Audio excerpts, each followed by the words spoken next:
This is Speed Vector Podcast episode 10. My guest today is a man by the name of Alex Amplatz. He's from Italy. He's an awesome speed pilot. He's got a really cool YouTube channel that basically dives into all sorts of things, crash compilations, what went wrong, why it went wrong. He does reviews of very popular wings like the Flare Line, like the Level Wings Flame, and many others. He also does harness reviews and other gear reviews. He talks about airbags and reserves. And honestly, he's a really good pilot. He's really fun to watch fly. We sat down for about 2 hours today, had a ton of fun talking to him. I definitely gained a lot of knowledge myself, and I feel like you guys will too. So sit back, relax, and enjoy episode 10 with Alex Amplatz.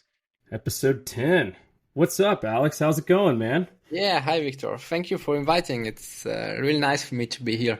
Oh man, love having you. I appreciate it. You're definitely someone that I've been watching on the internet for quite a while now. You've got a pretty impressive format and impressive YouTube videos, and I think you'd be a huge benefit to the Speedfly community and beyond that too. So I was like, hey man, you want to come on? And you surprisingly said sure, and here we are. Of course.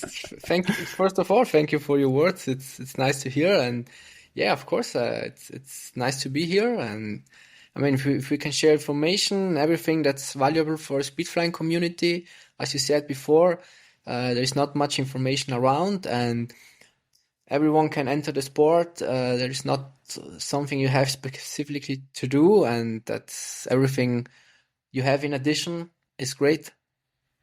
Yeah, we were just talking about that before we started recording. Just how like the barrier of entry into this sport is your bank account and your ability to like go on Facebook Marketplace. It doesn't take much to get a wing and to get a harness and I mean, it find probably a hill. depends, of course, from the country. Like we all know in Switzerland, for example, you need a speed flying license, and here in Italy, where I live, you need a paragliding license.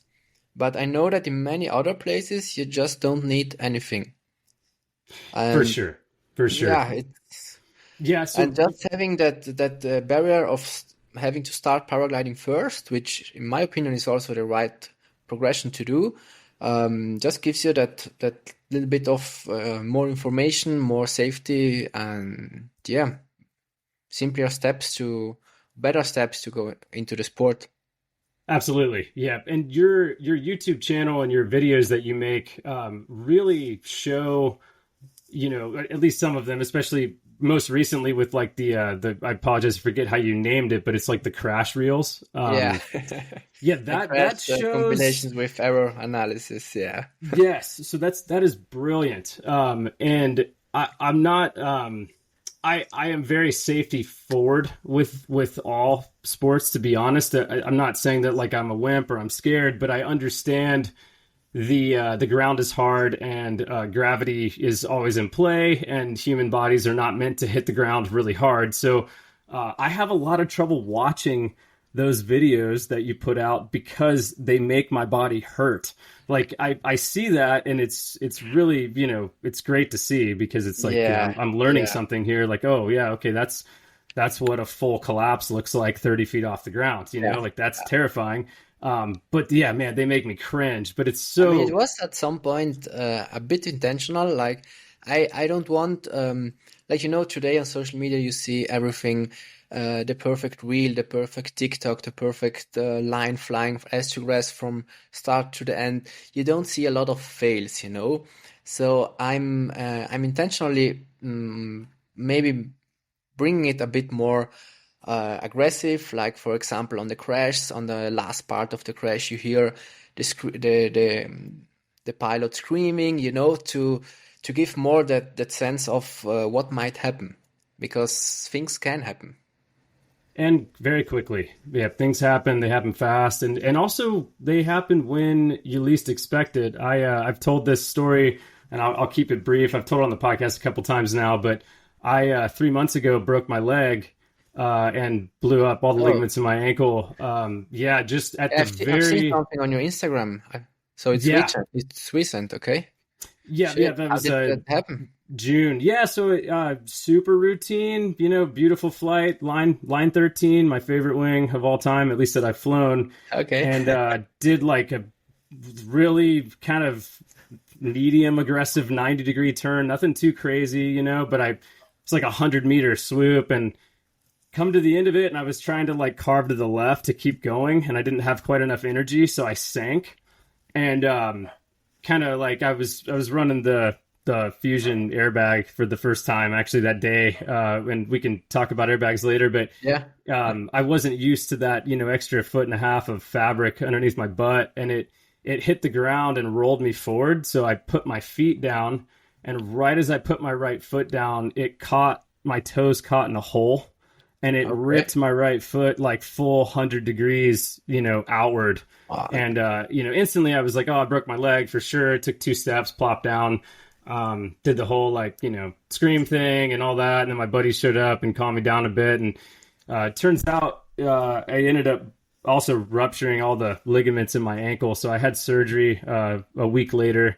And I'm just now like able to weight bear, so I'm walking around with a boot, and instead of a cast, I had an above the knee cast for 9 weeks, and I got another like 3 weeks in the boot, and then hopefully be able to walk around without a boot or crutches or anything. But I'll tell you, and it wasn't a crash. It was Okay, if so you it was still, I mean, it was a minor crash, but still, yeah, things can happen fast. Yeah.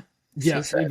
it was very not dramatic, but traumatic, I would Yeah. say. It was Uh-huh. violent, but it didn't take much, and I've got just about 1,000 canopy flights between skydiving and speed flying, and I barely had a bruise. And then, super routine, just about to kind of pop it up to tiptoe my landing, and caught the ground with the airbag, and then it was like, oh crap, and then yeah, that was that, man. And it's been like 11 weeks, and I haven't been able to really. I've been on the couch. I mean, for like 9 weeks I legitimately was on the couch because I couldn't do it. And Okay. I started this podcast before that happened, about a month before, but it has turned into like, hey, by the way, this sport's really dangerous, so like be careful, because stuff happens even when you're not. It doesn't have to be a dramatic crash like the ones that you portray or that you Yeah, yeah, show in yeah. your videos. For it to be not necessarily life altering, but immediate life altering. Like the last 3 months Yeah. of my life have been not awesome. So yeah. Anyway, I've I told the can story imagine. before, Yeah. but Yeah. yeah, it's been a journey, but we're getting there. And I was safety minded before that, but I think that accident has opened my eyes to the fact that you really can't take a flight off. Like there's no until your wing is on the ground or stashed in your stash bag, like it's not over. And I Yeah. think I kind of was a little complacent in that moment. I mean, I guess Um, it's safe enough to say that you were pretty unlucky. Yeah, it was unlucky. There was a lot of Yeah. factors. I was tired, it was like a Friday. I had worked 40 Yeah. hours on a construction site the previous 4 days, and I had been up since 4 in the morning, and it was like midday, it was thermic, and like I had no business flying. I knew I shouldn't have Yeah. done another lap, so there was other factors, but yeah, I mean it was Mhm. purely bad luck. I mean, because I'll send you the video after this, and you'll be like, oh, Okay. you Would got be nice hurt? to, Like yeah, there's to there's see. no way. But yeah, definitely got hurt.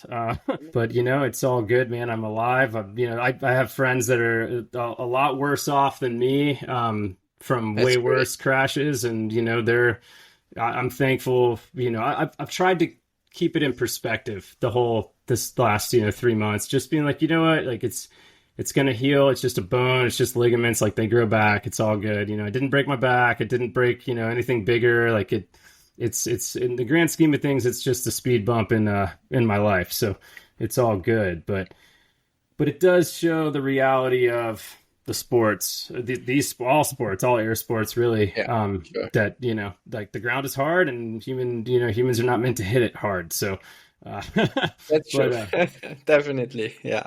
but yeah, so I'm curious. I did some digging in your Instagram, and was trying to like learn more about you. But if you don't mind, like just introduce yourself, and what got you. Just you can start from day zero when you were born, Day or zero.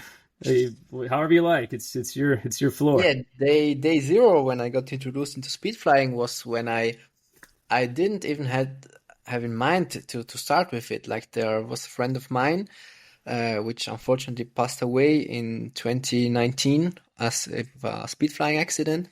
He was very great friend, and he went at the same gym as me.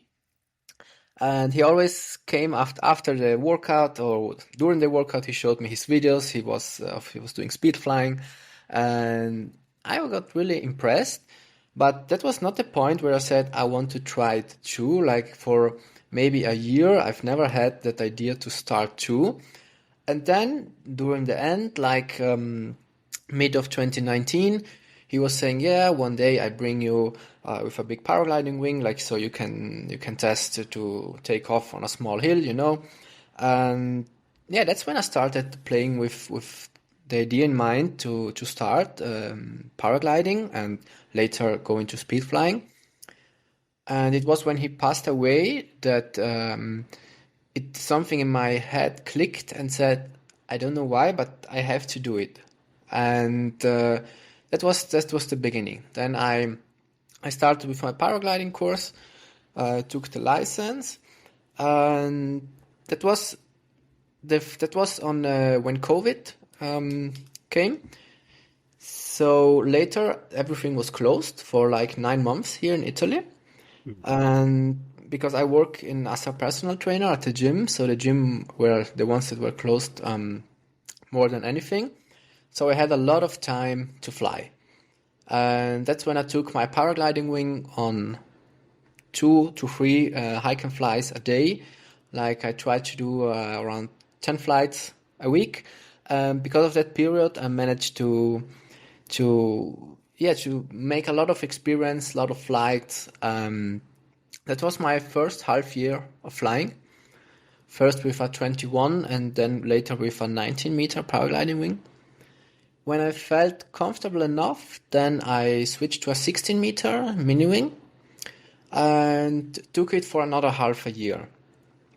So I'd say I've probably made around 300-400 flights, maybe a bit more. And after exactly 1 year, I felt very comfortable, and that's when I wanted to dig more into speed flying. Like of course, 60-meter, you can start a little bit, but it's not that serious proximity flying. So it was the first time when I tried, and I wanted to buy a 30-meter wing. But I think many will know the same situation. Then on a second-hand mini wing market, you find another size, like I found an 11 one, on a very good price as new, and then you say, yeah, it's like new, it's such a good deal, I have to buy it. I'll just skip one size in between.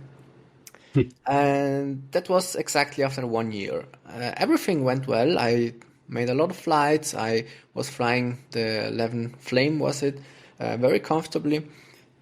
But still, then I had an accident. Nothing crazy. I decided to land somewhere else so I can do more flights.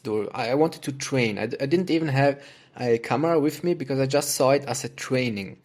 But that inexperience, that too fast downsizing became an issue because then I had to land uphill in the slope. And I was always landing with my rear risers. And in that Oh, moment, I had enough time to think, more than enough time to think. But I didn't switch to the brakes. So in my head, there was that muscle memory of landing with the rear risers, And so I didn't, but that's of course not the right thing to do. I just slowed the wing a bit down with the C risers, but was still going at the normal speed with trimmers closed. I should have switched to the brakes, and then impact speed would have been half. So maybe I wouldn't even have injured myself. And that was when I broke my back, 3 vertebrae, and dislocated the shoulder. wow. That's So yeah. significant. That's a significant injury, especially a year into it. That's pretty. I mean, anytime, that's a significant injury. So what was the recovery like? for Yeah, and that. it was a minor. It was not even that crazy crash. Like I've seen some other ones in the crash videos that I analyzed, or even on YouTube, that did the same thing as I did, and they walked away as if nothing happened. So I think my body's a bit fragile when it comes to impact. I can feel it when I jump down from a 1 meter stone or something, like my knees and my back. I have no idea why, because I'm training since 15 years, but that's Sure. it seems it's like that way, yeah. I feel that. I'm in my mid 30s, and I definitely don't. I'm not as graceful when it comes to impacts as I was in my 20s or even before that. Like I ski, all winter, and if I jump off of anything, like I feel it. I'm like, oh man. So I just don't You jump off immediately stuff. feel it, yeah. Yeah, I do not jump off I unless I know have that. a speed wing above my head. I'm not leaving the ground with skis on if I can help it because it's just it doesn't feel good. But so that's interesting. So I'm curious, what 16-meter mini wing were you flying? It was a flame from Rebel Wings, the Flame Light, because I do a Oh, lot of hike and fly and did even more back in the days, 5 years ago when I started, and that was a good compromise for me. Still lightweight, small package, and more mini wing. Yeah. yeah, and kind of blurs the lines between a speed wing and a mini wing. That's probably a really nice kind of transition wing to go from paragliding to speed flying, in my opinion. Yeah, But I believe if you come from paragliding, like if you come from skydiving or something similar, which I'm not a fan of if you just dive in, but still we know a lot of people do, then the flame is probably not what you're looking for. It's completely not what you're looking for. But if you come from paragliding, you'll be much more familiar with the dive, with the up bopping after a dive, after a turn from the flame. And it just feels like a smaller paragliding wing, so you have way more time to get used to the wing, to the smaller size, and that was great for me. That was the feeling that I needed to progress safely for myself because I mean, there are probably like talents out there that just dive in and already can do everything. But for me, going on a real speed wing, it was at the beginning. It was not such a great feeling. Like I felt overwhelmed, and that dive after a turn. That's not. I needed much time to get used to that, and the flame was not that, so it helped me personally a lot. sure. Yeah, and I haven't actually flown a flame. I'd really like to, though. It's on my list of wings to demo, but they make them in a huge size range. I forget what the top end is, but I know the bottom The end is top like end is eight, 19 because I have the 19. 19 Lite 2 for hike and fly, and it's a nice mini wing. Yeah, Yeah, and then it goes all the way down to an 8 meter, which to yeah, me is like that can't even be. It's like apples and oranges. It cannot be even a close resemblance to the bigger, wing yeah. in That's terms of true. flight characteristics. It's, the 8 meter wing is small. Like that's quite Yeah, small. So I mean with the 19, I'm even thermaling on good days. So sure. that's just to tell you, it's how crazy the range is. Yeah. Right. Yeah, and for me, I came straight from skydiving. I was still, actively pursuing that sport when I started speed flying, and but I was flying small canopies, smaller canopies, closer to 100 square feet. They're measured a little bit differently, but it would be the equivalent of like a 9 meter wing, Okay. basically a 9 meter speed wing. Yeah. Um, Different, a lot more dive. You turn those Yeah. things and you're pointed at the ground until you do something to correct it. I mean, the the flight cycle on a skydiving canopy is a lot longer than on a speedwing, even in the really small sizes. Like it's a totally different experience. But coming from that, being used to that sight picture, and that speed, I found that speed flying gave me almost like an overconfidence in like the wing is going to cycle. So my first speed wing was a 15-meter Spitfire 2 plus, which is a very, probably a bad decision, but I survived that, those 120-ish flights I did on that thing. I bought it from a guy that was an instructor, a skydiving instructor at the drop zone that I worked at, and Okay. I quickly found that wing, if it was any smaller, would probably not be ground, like good for foot launching. Um, it's just, super aggressive dive, really, just wants Yeah. to be on the ground. It's made for speed riding, I think, just the way it's trimmed out and stuff. And but that's what I learned on. But I got bored of it really quickly. So I went on Facebook and I found an 11-meter original Mirage and a 10-meter Fizz. Paid like 350 US dollars for both wings, like total. I Okay, mean, that's gifted. like That's nothing. literally, like I paid for shipping. It was a Yeah. joke. The guy was just like, I think I don't know if he had like some sort of business in the speed flying world, but they were both demo wings. Mhm. And that 11-meter was like everything I ever wanted out of a speed wing. I mean, it was like perfect. I didn't feel. So much, um, much faster than a Spitfire. oh yeah, much Because I've faster. never flown a But Spitfire, but correct me if I'm wrong. Like the Spitfire, it's not it's a speed riding, so it doesn't fly that fast, that reactive, but it still goes down like a stone, right? yeah, I think it's probably like a 2-to-1 glide ratio in feet. So like it's like a skydiving canopy. I mean, I had to really Okay. work to get like any sort of distance out of a glide. It was like it was a handful, even at a bigger size with the light wing loading. I was probably 160 pounds all up. I don't know what that is in kilograms. I apologize, but it it was it was slow, but it didn't glide at all. Like you're totally Yeah. right. So the Yeah. the 11-meter Mirage was, while it was faster, it actually launched well, and the glide was amazing. I mean, with the trim Yeah. closed, I could go pretty far, and um, but it helped me progress, and um, I eventually got bored of that, so I started flying the 10-meter Fizz, which is also not fun to foot launch. I mean, it's not meant for that, Yeah, but they are riding wings, so yeah, I definitely. mean, awesome to speed ride. I had a lot of fun. I've had a lot of fun speed riding with that thing, but it was a questionable decision on my part. Um, but put Downsizing from 11 meter ring to a fizz is yeah, it's a weird decision, but I mean, if it worked, it worked. And this is all with my mentor and instructor, and someone that I really trust overseeing all of this. I didn't make these decisions in a brash way, yeah, or in like a spontaneous way. In fact, I was probably, at least skill level wise, ready to move down to the Rapidos 9-meter, which is what I had been flying before I got in the 13-meter line for 6 months, before I actually did. And it took my mentor, who's also an instructor and owns a flight park and a drop zone, to be like, hey, you're ready for this wing if you want to. Like, you don't, and he wasn't making any money off me like doing it or not. He's just, a friend and a mentor. Um, and he was right. I was, but um, I have taken a step back and been like, going slower isn't bad. Like no, going, that's flying at 100 kilometers an hour right off the ground is cool, but like, what about like flying, half that speed and making a ton of turns and being able to enjoy it more instead of just going around with my hair on fire?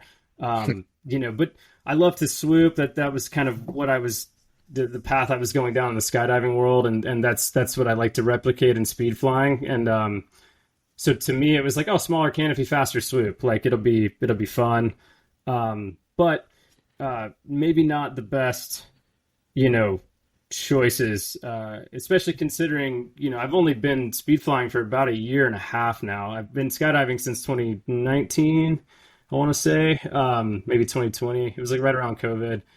But, two completely different sports. So, yeah. um, But but let's be honest, how many people progress the, let's say, correct way in speed flying? Like I have no idea, but I'd guess just around maybe 20%, if that's like everyone does not the best choice. A lot of people that do not make the best choice to progress to downsize. Me, I was the same, you know. There are some people that I meet at Kronplatz where I fly that are really taking it with calm the correct way. Like they start with a paragliding wing, then with a 17-meter mini wing, then with a 16, then with a 15. But I have maybe it's just a bias, but I have the feeling that that the least people do it the right way. Let's put it this way. Hmm. What's your meaning about it?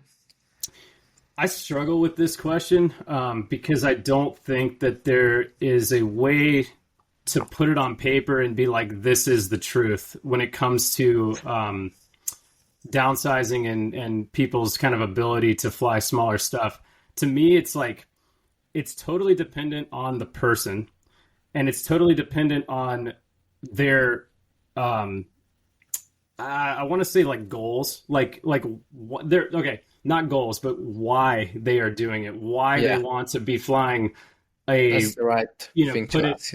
whatever size wing, right? Like, is it for the right reasons? Is it because you are maxing out the capabilities of the wing that you're currently flying and you're searching for something that's a little bit better in X category, like whatever it is?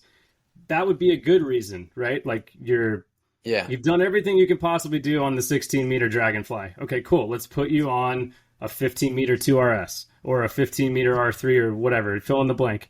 That's great.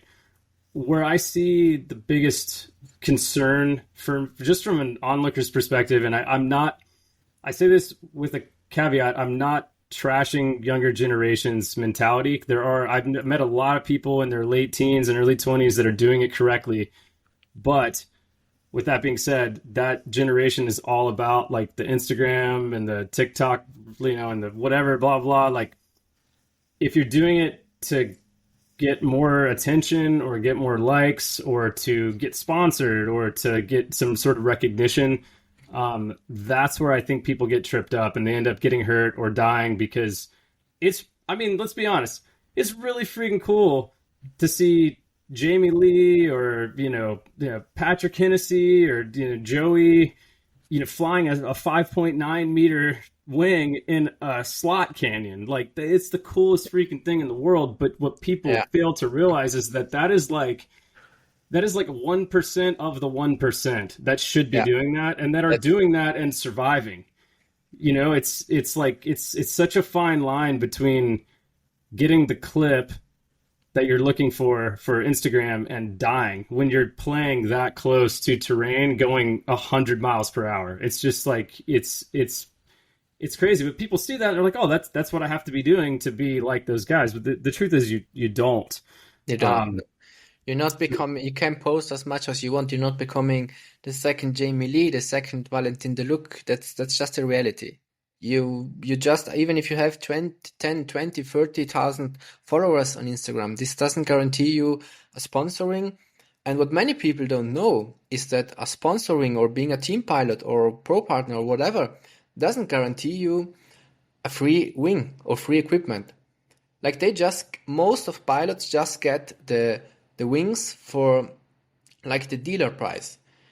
You would be surprised of how many pilots, big pilots on Instagram that everyone knows, and they still have to buy their wings for dealer price, which is still a lot of money. So even they are not getting them for free. Maybe some get, of course, but the reality is most people will not. Right. This isn't football or American football or basketball or they're it's not the kind of sport where there's a lot of money being pushed into it, so that therefore the top athletes are not going to be bringing in a ton of money for themselves, and that's just the reality. But honestly, like, I don't think that's a bad thing, but I'm happy that you said that because it's so true, and people I don't think know that is like, yeah, like, you could be a team pilot for Swing or Ozone or whatever. You're still buying your equipment. You're just getting it at, like you said, the dealer price, which is a better price, but it's still a lot of money, like you said. So Yeah.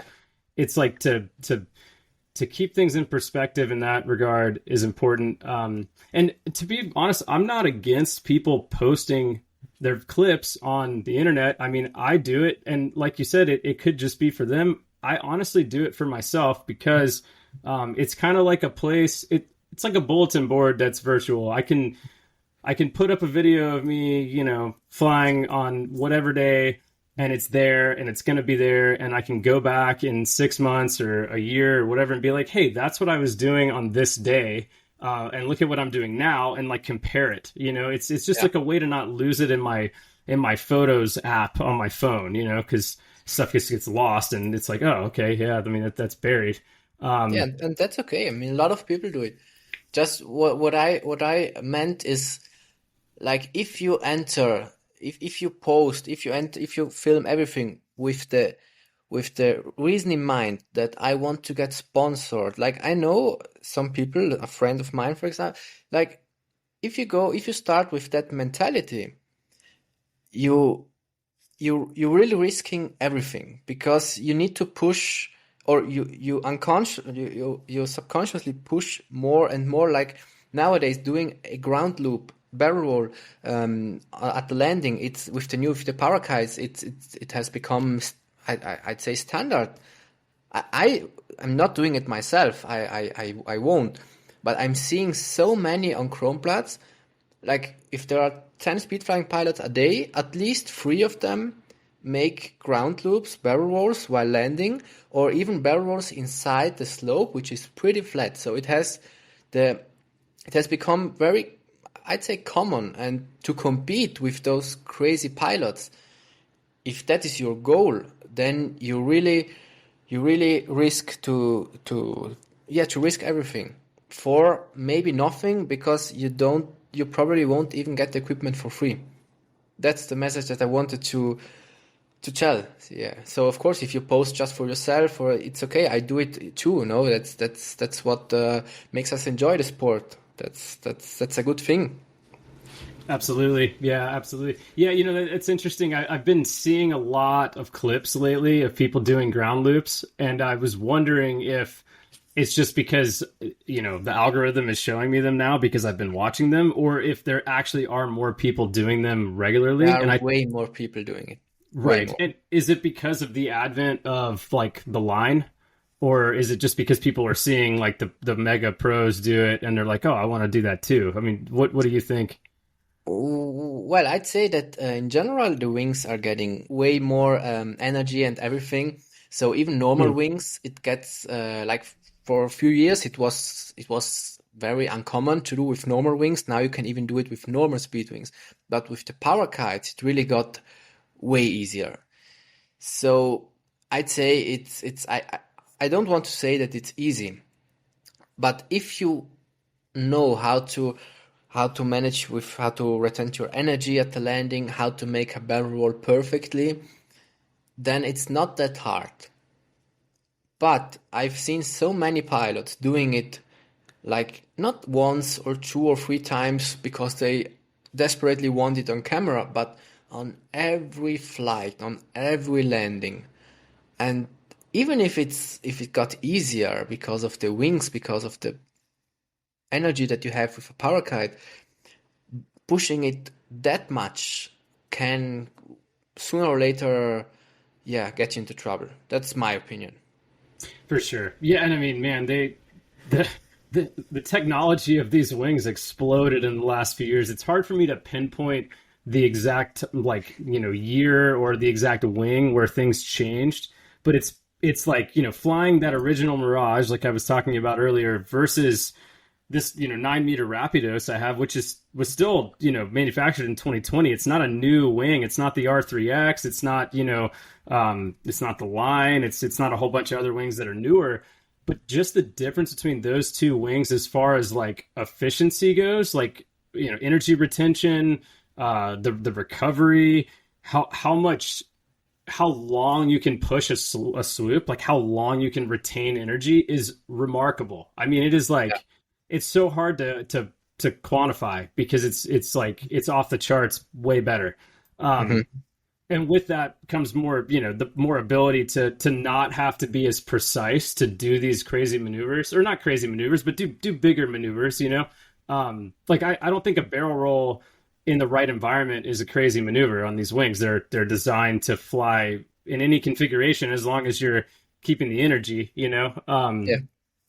but doing it, a few feet off the ground or touching the ground and then doing it is crazy because, like you said, you have to be so precise. So, the guys that are doing it right, the guys that have done it, thousands and thousands of times with altitude, uh, that know exactly what the wing is doing without having to think about it, and can make quick adjustments if they need to, is the difference between life and death in that scenario where you're a foot off Yeah, the ground, starting this thing. But then, monkey see, monkey do. People want to be cool. They want to be like those guys and gals. And like, there's nothing wrong with that. But just, I think what people miss, not to go off topic, but I think what people miss, especially with the Instagrams and like the highlight reels, like you said earlier, is they miss the work that was put in to that specific maneuver to be in that specific place and time to do it perfectly. definitely. Yeah, yeah, That's what's missed, right? And it's not just speed flying; it's literally anything. Like you pick a sport, pick an activity, pick a job. Like you don't see the amount of work these people are putting in the background leading up to that. The 10,000 hour rule, if you will. Um, to be able to do that with such mastery, and it's scary, and people are getting hurt, and people are unfortunately dying, um, unnecessarily, because it's just you got to keep it in perspective with this stuff, because everything's fine and dandy until it's not. The ground is great when you're tiptoeing yeah. landing, but it sucks when you're hitting it going way fast, and at the wrong angle. I mean, it's terrible. It's devastating. So I think what you're doing is really cool. Like I think shedding some light on, and to be fair, not all of your videos are doom and gloom. Like most of them are really rad. Like the proximity stuff that you're doing with the line and with the level wings, stuff you're flying, and all the wing reviews and stuff like that is so appealing to me and to, I would say, everybody else that's watching this video. It's like, man, that looks like the most fun you could possibly have with your clothes on, Yeah. is dragging your foot, on a grassy slope in freaking Italy.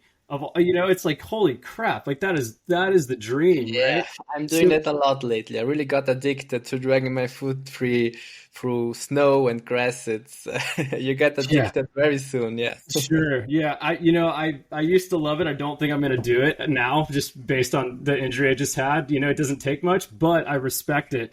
And But it's if I can interrupt, sure. you know, like as you said earlier, people only see the result. Like as I said earlier, there are talents out there that just learn so quickly. For me, landing, dragging my feet through the grass, and landing like how do I explain it? At the last time, not running but sliding on your shoes. Mhm. That was something I saw on other pilots, and I was so jealous. It was something that I wanted desperately, but I was never able to do it, and I did not feel comfortable doing it. The few times I tried dragging my feet through even snow, like I got always too low, and you get those bumps. So it would never, for 4 years I was not able to. I tried, but I was not able to. Last year, or I'd say, yeah, around autumn last year, something switched, and it got way more easier, and now it's very comfortable for me. But people don't see that for 4 years I was not able to, and I was afraid to, and even if I wanted, as I said, I was not able to. And people just see the end result. Now, as I said, other pilots are doing it. Like there was one nice guy this early this season at Kronplatz. He was doing, I think, his classes with Jamie Lee, so he learned a lot from him, and he was flying a 17-meter mini wing, but one that had a lot of dive. And he was doing the landings like a real pro and sliding it out on his shoes on a 17-meter wing. Like there are really great pilots out there, but which I don't think I am. I learned it. It took me a lot to learn, but I'm not one of those talents that just goes in and makes everything from beginning. And as I said, it took me 4 years to do it, to do that what you now spoke of, what you see on Instagram. And I'm not even doing those crazy stuff that other people do. I'm just flying proximity and somewhat making some cool feet dragging landings. That's all. I'm not doing anything else. I'm not doing barrel rolls. I'm not doing like crazy dives, 360s, and something like that. Because it takes a lot of time for me to to get the courage and to learn those things. Me too. And I think that that's the right approach for, I would say, 99% of people in this sport. It's like, take your time. The launches and, the LZs are not going anywhere. The wings are just getting better, because, if you Yeah. rush and you end up grounding yourself, you're not going to be able to fly, which is a huge bummer if that's what you love to do. So, just taking your time and getting into it. I mean, to be honest, like I very rarely do a turn over like 100 degrees. I mean, like to swoop, and it's so easy now with the line and parakites in general, where I can do a 90-degree turn and swoop 100 meters, like no problem. Like it's not a big deal. Not even downwind, like going into the wind, 90-degree turn, hands fully up, getting the More thing than pointed enough. at the ground. But yeah, you get so much energy. You don't have to do a bigger turn, even at 270. You don't have to do that kind of a turn to get the result now. Even with a standard kind of traditional quote unquote speed wing, the energy retention is so insane that you can swoop a long way if you just get the you just nail the basically like the cycle, like you can't be too low, can't be too high. But people get into trouble when I call it backing yourself into a corner where you want to do a bigger turn but you're not high enough, but you think you got it, and then you start it and you're like, oh crap, I'm gonna impact like horizontally, and then you have to get yourself out of that before it's too late. I think that's where people get into trouble when it comes to swooping, at least, is just initiating too big of a turn too low. So Yeah. but then One thing I saw a lot is, like as you said, you get so much energy now, even out of a 90-degree turn, even out of wing overs. Like it's very easy to flare it high. You don't need to do 360, 270 and something like that. But what I see is a lot of people, and I'm saying this because I had the same feeling when flew the 11 Flame. Like they just come in straight, maybe half a turn, but they're not able to use the energy of their wing. They're just coming in straight, and after a few flights, like it's too slow. It's too slow. You're coming in too slow. I want to swoop it like all the pros on Instagram. And it was the same for me. I was flying the 11 Flame, and after maybe 60, 80 flights, like 1.5 months of flying it, I was like, because I was not doing those dives and those crazy turns, I was like, man, these landings are so slow. Maybe I should try a 9-meter ring. And now, or a year later, I got back to the 13 Flame, and that's when I learned how to really use the energy out of a wing. Like if you can land your 13-meter wing way faster and way further than you used to with your 11-meter wing, then you're ready to downsize. But if you're just coming in straight and you want more speed at the landing, that's when accidents happen, because you downsized without being able to use the energy of your previous wing, and that's in my opinion getting is a big issue. Like a it lot of is. people say it's too slow, I need a slower one. But if you learn how to use that energy, it's not too slow. Right. In You most can cases. fly. Sorry. Yeah. You can fly any wing fast. It's just you have to know how to fly it fast. Flying faster doesn't mean fly a smaller wing. It means like learn how to fly your wing faster. There's techniques to all of this, right? Yeah. It's not size dependent. I mean, I've seen people fly super fast, super low on a 16-meter dragonfly. Like it's possible. You just have to be at a proficiency level and a knowledge level with that specific wing to be able to achieve that. And that, like you said, that's the danger. It's a trap, and it's a dangerous game to play. Is like, oh, I want to fly faster. Well, how do you do that? Well, the easy way, the shortcut is to get a smaller wing. Yeah. But that's not the right way to do it at all. That's in fact the exact opposite of what you want to do. I totally agree. But I've also been there. I've been the guy with the 11 meter, like, hey, this thing's super fun. I feel like I've maxed out, what I can do with this. I want to go faster. So let's get the 9 meter. Now, if you fly an But 11 meter at and least a you 9 had the meter, feeling, sorry, at least you no, had no, the feeling that you maxed it out. Like a lot of pilots, myself included, did not have that feeling. And that's what dangerous. If you haven't maxed out your wing and you say, but I need to downsize because it needs to be faster at landing, because the barrel roll needs to be faster, because you're not able to do it with a bigger size because it's too slow. And at least you maxed it out, so that's, right. Well, yeah. I mean, just maybe it was partially a good decision. I mean, I think I was ready. I think I had the right people telling me I was ready, and people that have been in the sport a lot longer than it's even been a sport, saying, "Hey, you can definitely fly that. You'll be fine. It's going to be, your go-to wing," and it was.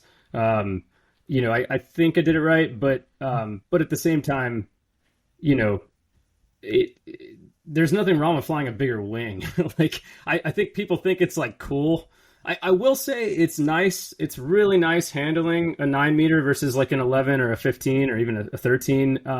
Just because there's less fabric, it's just like sure. easier. Yeah. If it's super windy or whatever, it's like, I'm not going to get yanked with a 9 meter. I'm not going to get, Yeah. yanked with a smaller wing like that. It's just not, it's less likely, right? But then again, on those days, you probably shouldn't be flying anyway. So, so I Yeah, mean, that's true. what's the point? Like, what are we even talking about? Like, it's just kind of like one of those things. It's like, I know in the skydiving world, the cool kids fly the sub 100 square foot cross brace canopies, and then, and everyone that's into canopy piloting, wants to get to the 70 square foot, crazy cross braced wing. But unlike speed flying, skydiving has a lot of red tape, a lot of gatekeeping, and rightfully so. You got to take a plane up. It's attached to, an airport where there's rules and regulations from the government, so there's a lot of stuff that goes into it. And you mentioned earlier that in Europe, you need at least like a paraglide license or a speedfly license in Switzerland. And I'm going to say in the US, unless you're flying at a flight park that is like a business and not just an area, you could literally go onto Facebook Marketplace and say the right words, which is not hard to figure out, and you could buy a wing of any size that you want, and you could go to your local mountain or hill and just launch. I mean, there's a lot of public land in the U.S. with beautiful places to fly where there is no regulation because there's nobody there. And it's totally doable. Like, we don't have, unfortunately, I wish we did, but we don't have lift access speed flying or speed riding in the US at all, like, period. There is not, that I know of, a single place, like a ski area, where you can take the lift up and fly down. And because of that, there's no regulation because there's nobody to regulate it. I mean, it's like impossible. Like, it's kind of like base jumping. It's like, there's an object, you have a base rig, you can jump off of it if you want, I mean, it's like your decision. But I'm super jealous of the fact that you have lift access, speed flying and speed riding, because, man, that has got to be so awesome. Yeah, a lot of people are. Like I talked a week ago with two people. They were from Utah, and we were discussing exactly this, that they don't have lift access. Of course, for them it's paradise to come here and go up with the lift, because you have to do only hike and flies or maybe with the car, and of course you're doing way less flying. Like if you're 1 week at Kronplatz, you're making probably more flights than 6 months, Wow. probably. Wow. If you just have the possibility to go for hike and fly, like some people do, if you don't have lift access, maybe, yeah, then that's all you have left, hike and fly. Yeah. Yeah. And I mean, my main flight park is I could I think the most hike and flies I've done there in a day is 13. But it's 600 vertical feet to the part that I was launching from, at least. It's in, and I even built the trail. I mean, it's like, very steep, kind of like, probably like a 2 to 1 foot, glide ratio. Um, Beautiful LZ. It's all grass. It's just like, and it's right on this river, right on the Columbia River. It's like a perfect place to fly. The wind is always usually really good. It does get a little thermic in the summer past like 11 a.m. But that's, we're talking about a 600 vertical foot flight. So like, not much. I mean, Not that much. especially on like a 9 meter or even the line, I'm making like 2 turns and then I'm setting up and landing. I mean, that's pretty much it.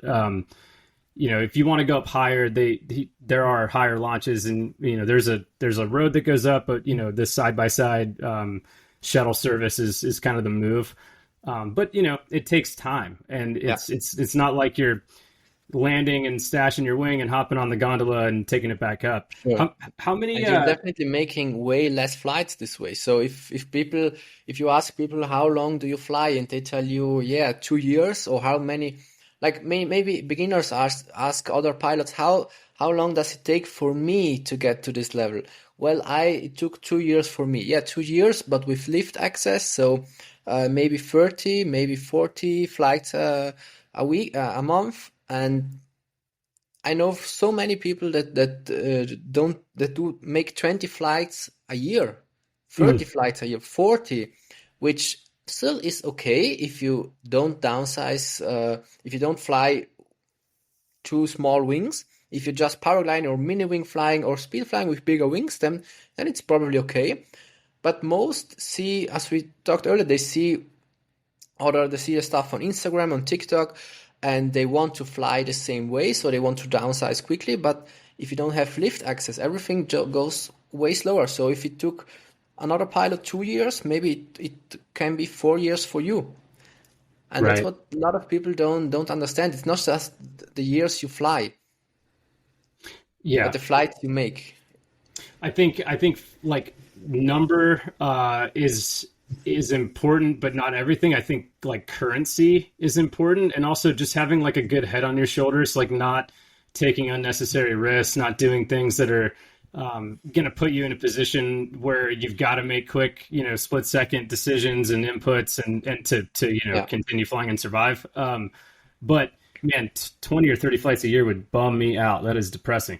Um, but But you would be surprised how many pilots, even here at my local place, I know a few people that do speed flying, very small wings, definitely downsizing too fast, and making like maybe 10 flights a year. And they're talking about downsizing again to a 9 meter wing with 10 flights a year. And you know that we have to say it how it is. It's either you have luck and you survive it, or you don't.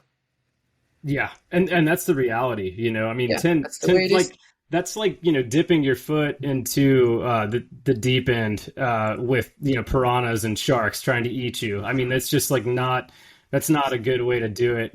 10 flights a year is very much, I wouldn't even call that a casual speed pilot. I'd say that's like someone that, does it not even once a month, one time. Yeah, That's kind of that's hard to wrap my head around. I mean, at that point, it's like, what's the point? You might as well fly a bigger wing and have fun, enjoy the view, than trying to pretend like you're, able to fly something small. And I'm not trashing those people, but it's just, well, I guess I am, but not not direct. on purpose. It's not Yeah, from like a malicious standpoint. I actually get pretty mad when I see people doing stuff that is, I would deem irresponsible, knowing full well that they're not at the level that they should be to do that stuff. And it's not because I don't like them as people. It's actually the opposite. I just want them to survive. Like, I want them to yeah, be okay. I want them to not hurt themselves, and not make this sport look like it's something that it's not. Because yeah, it's dangerous, but you can do it safely. Like, you can do this sport very safely. Um, and I think, stacking the cards in your favor, so to speak, does not look like that. It doesn't look like a 9 meter wing, 10 flights a year, doing crazy stuff. That's not good for the sport. Um, but at the same time, like I said, like I'm not a gatekeeper. I'm just an advocate. So an advocate for safety and for doing it right because it's so much fun. And I Yeah. think it could be for anybody as long as it's done correctly. Um, and it bums me out truly when I see people doing it the wrong way and then ultimately like either getting lucky and thinking that they're like, a god or something, or not getting lucky and it, totally changing their life in a negative way or ending it. I mean, it's just, it's a bit concerning, I guess, is Yeah. what I'm trying to say. So not It's trashing them, either but way you're lucky or you're not. Like some of the biggest speed flying legends that are now out there progress the wrongest way possible. That I know one specific that shared his close calls publicly when he started, and it was pure luck, you know. But now he made it, and now he's one of the biggest speed flying legends out there. So it's not like you're for sure going to die. Of course you're not. But are you willing to take that risk, that high risk? That's what everyone has to ask themselves. right. But the And problem, in my opinion, is oh even no, that most people are not aware of this. So of what they are doing. Even this guy I spoke about, maybe it's 20 flights a year at maximum. But if you talk to him, like he thinks it's okay what he's doing. Everyone else is downsizing too fast, but it's okay for me. I'm doing it safely. I'm doing it. Like I answered a comment a week ago on one of my YouTube videos where I said, it's the Crasher compilation about not downsizing too quickly. And one asked in the comments, like, how do I know if I downsize too quickly? It's a tricky question, but then I got him a few points, and he said, "Yeah, but I know I'm doing it the correct way. I'm not pushing the limits. I'm doing." But everyone, I mean, 99% are thinking the right way. No one is downsizing with the idea of pushing now the limits and do crazy stuff. They all think they're doing it slowly and don't and enter the landing slowly, you know. But everyone thinks the same, but that's what gets you into trouble. That's the whole point of downsizing too quickly. Thinking overconfidence. That's the whole point. yep, overconfidence, and it leads to this kind of this feeling of invincibility, and it's a dangerous path for sure. It's unfortunate, but and the thing is like I'm sure we'll talk about parakites in a bit, but I think I'm super thankful for parakites, right? Because Yeah. it has changed. I think the stigma against a larger square meter wing. Like if you're flying a 13-meter Mirage, you're probably new. Like, why would you be flying a 13-meter Mirage if you have 1,000 speed flights? Like, you Yeah. probably wouldn't be. But the 13-meter line is insane. Like that thing is as fast as my 9-meter Rapidos, I was if about not to ask you this. faster. Yeah, if you think if you feel it like it's faster or uh, that's what I It's expected. Yeah. So it's faster, but I have so much more control. Like Yeah. I feel it's faster, but it doesn't feel faster. Like miles per hour wise, yes, it wins for sure. It might be a couple off. I think if I'd have to measure it a little bit more accurately. I just used like my GoPro GPS thing for a couple laps for both, and it was right around like 100K an hour at max speed, like as much as I could Yeah. get out of where I was flying and what I was doing. So, it might be like two or three different, but the main difference is that I know that I can gain altitude if I have enough energy with the line if I needed to, versus with the 9-meter, I kind of feel like I still could probably gain some altitude if I needed to, but it's not like the range isn't quite as Yeah. much. Um, but I mean, it's a 13-meter wing. It's big. I mean, by comparison, it's huge. I mean, It's huge. high Yeah. aspect ratio. It's really long. It's just like I laid them out the other day, kind of stacked up next to each other, and I was like, wow, like that is significantly bigger. Um, but I love it because it's like I'm really confident with it. Like it's as long as it's not bumpy, as long as the air is smooth, it's pretty it's way more fun to fly. Like I mean I love traditional speed wings, but it's just there's something about having that, that ability to go up Yeah. that's pretty remarkable. And It it's feels much more like that you have everything in your hands. Like the yes. speed, the altitude, the safety margin, you have way more in your hands. That's at least my opinion or my feeling I get. Way more in your hands without having to understand the use and the difference between toggles and rear risers. You Yeah. can get a similar kind of feeling or similar result by switching to your rears if you need to pull out of something but you want to retain energy versus by stabbing in with your brakes, because it doesn't contort the wing as much. You're not creating as much drag when you're using your rears, so you're in turn you're going to retain some of that energy. But even on rears versus the line, you just can't compare them. It's so different. But to be honest, I don't actually fly on my rear risers that much on a traditional Okay. Speedwing, and I like the way the brakes feel. I just have more. It's like a snappier response. It's there's a little bit more feedback and. But do Um, you fly a lot of proximity? Like, is the terrain pretty flat or? No, it's super steep. So proximity, Okay. yes, but I don't need to get on my rears to keep off the ground. I can get it in a Okay. dive and I can hold it and I can just make little adjustments with my harness and with my hands with the toggles. Um, Well, but yeah, then nothing I get flat. it why you like brakes more. It's of course it's just preference. But if you would fly like at a place like where I fly at Kronplatz, it's you would probably feel more comfortable or after a while with rear risers because the terrain is flatter. Hmm. Um, but it depends from the terrain mainly, and of course of your preferences too. But mainly, in my opinion, on the terrain. Right, right, and that would be the difference. If you needed to retain energy, obviously you don't want to be on your brakes because you're losing energy that Sure. way. You're slowing down.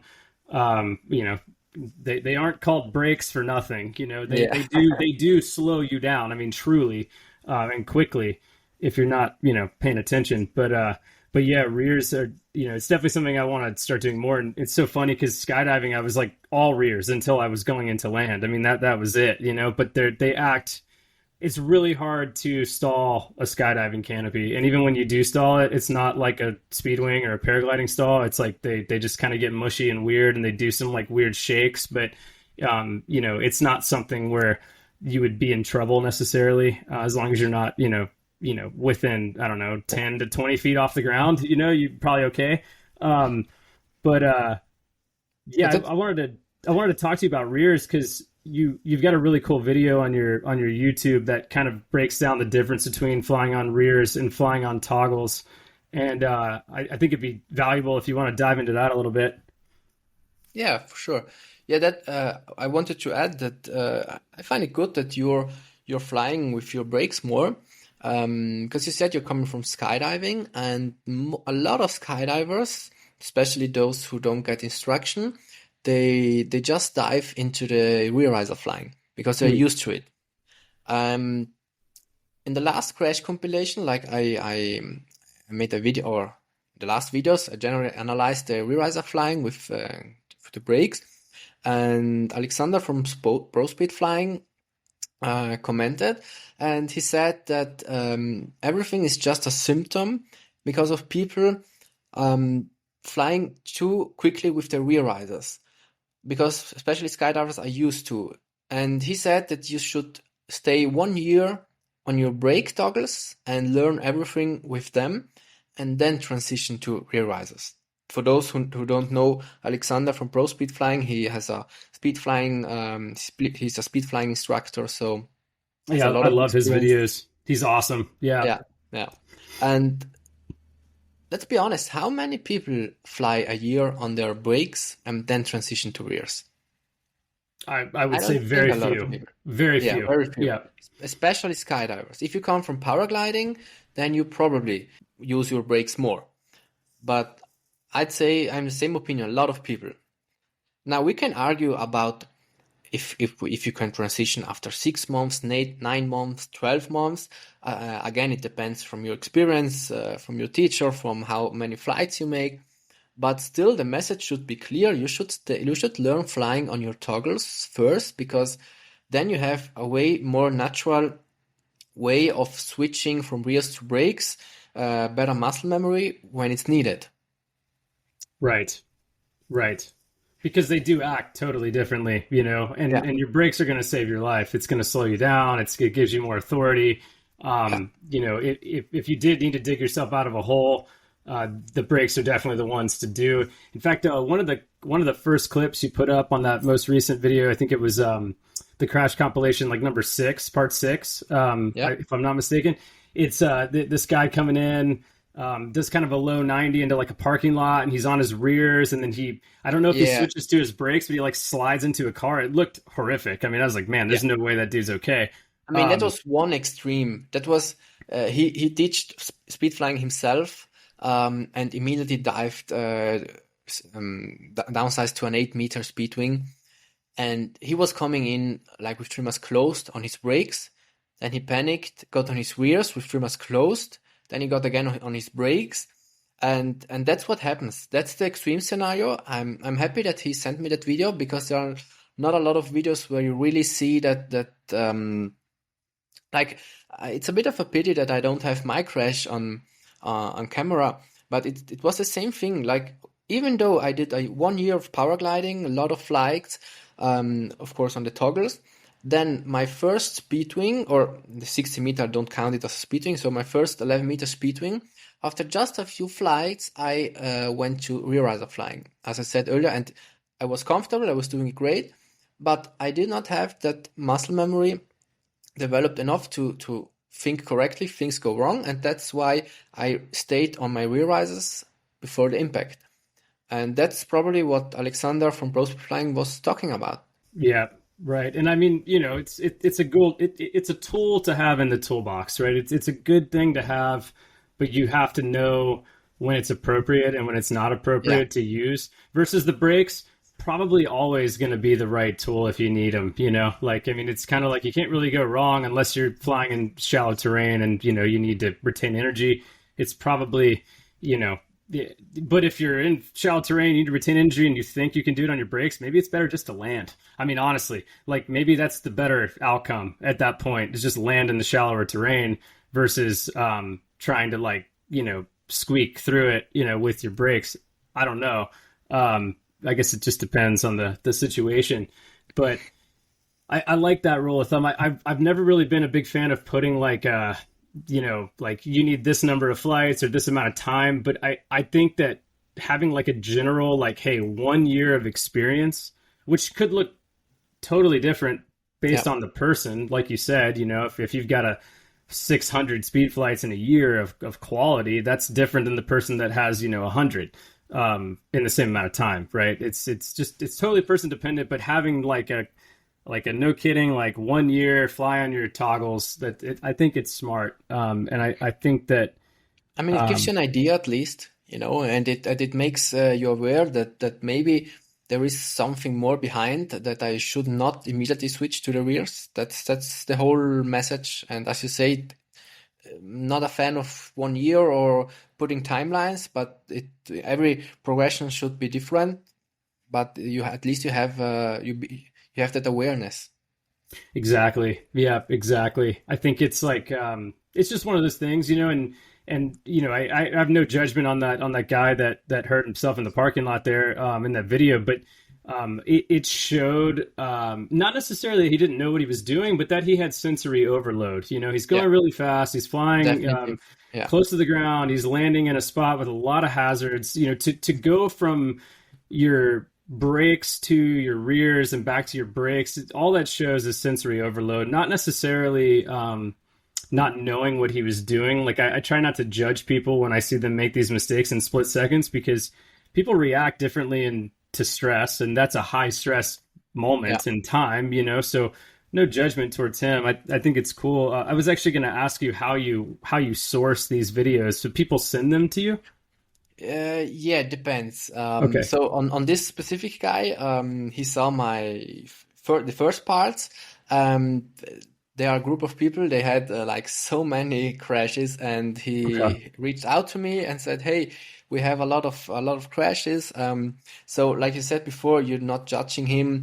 I can guarantee you that he was completely information overloaded, but he's very open about it. Like he said, he was doing so much wrong things in the beginning, and he knows that he was playing with death. He knows that, um, but he said he wants others to learn from, and their whole group consists, I think, of 20 pilots, self-taught pilots, and they were very nice, very kind to send me everything.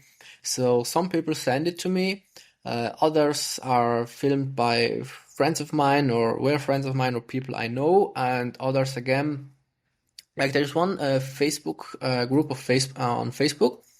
It's called Speedflying incidents, I think. And there were a lot of crashes. Like I made um, how do you call it, a survey asking people if I could use their videos, and those who agreed, I used theirs. And then there is one public page on Instagram which basically did the same thing, which is called Worst of Speedflying, and mainly of those four sources. Yeah, that's Interesting. where I Okay. took my those videos. Yeah. That's cool. That's cool. Yeah, I mean, I think it's super valuable. What led you to start your YouTube channel? Well, that's actually interesting, because what it depends what for you what you mean with YouTube channel. Like I remember I make videos since forever. Like since I'm 14, I'm training at the gym since I'm 14. I always had that passion of editing videos. So I first made short edits about my gym progress, back when you could only post 15 seconds videos. Um, then later I got into mountain. I was filming like my adventures in the mountains. It just was for pure, just for me, you know. I knew you don't get a lot of reach with it, but I'm doing it since like 15 years now. Wow.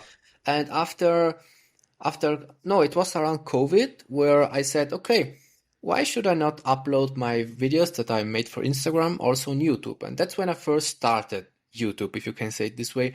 But I just uploaded them, and they didn't get a lot of views. That was just, I wanted to upload them, so I had to them organized, and that's when everything started. I got more interested in YouTube. Um, I mean, I've always done it because I love it, never with the intention of like growing an audience or something like that, because it was not really realistic. But I said, maybe if one day it works out, I mean, it would be something that I would be happy about. And you can say that my real YouTube, as you call it now, started last year with that video. You talked earlier. We talked earlier about the rear riser flying. Like that was early in the beginning of last year.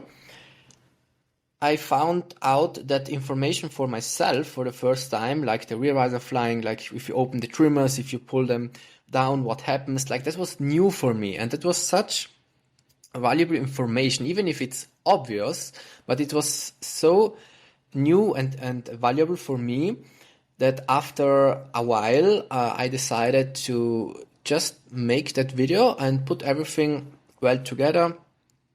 That was my first, I'd say, test, but I did not, I did not think that it would go this direction.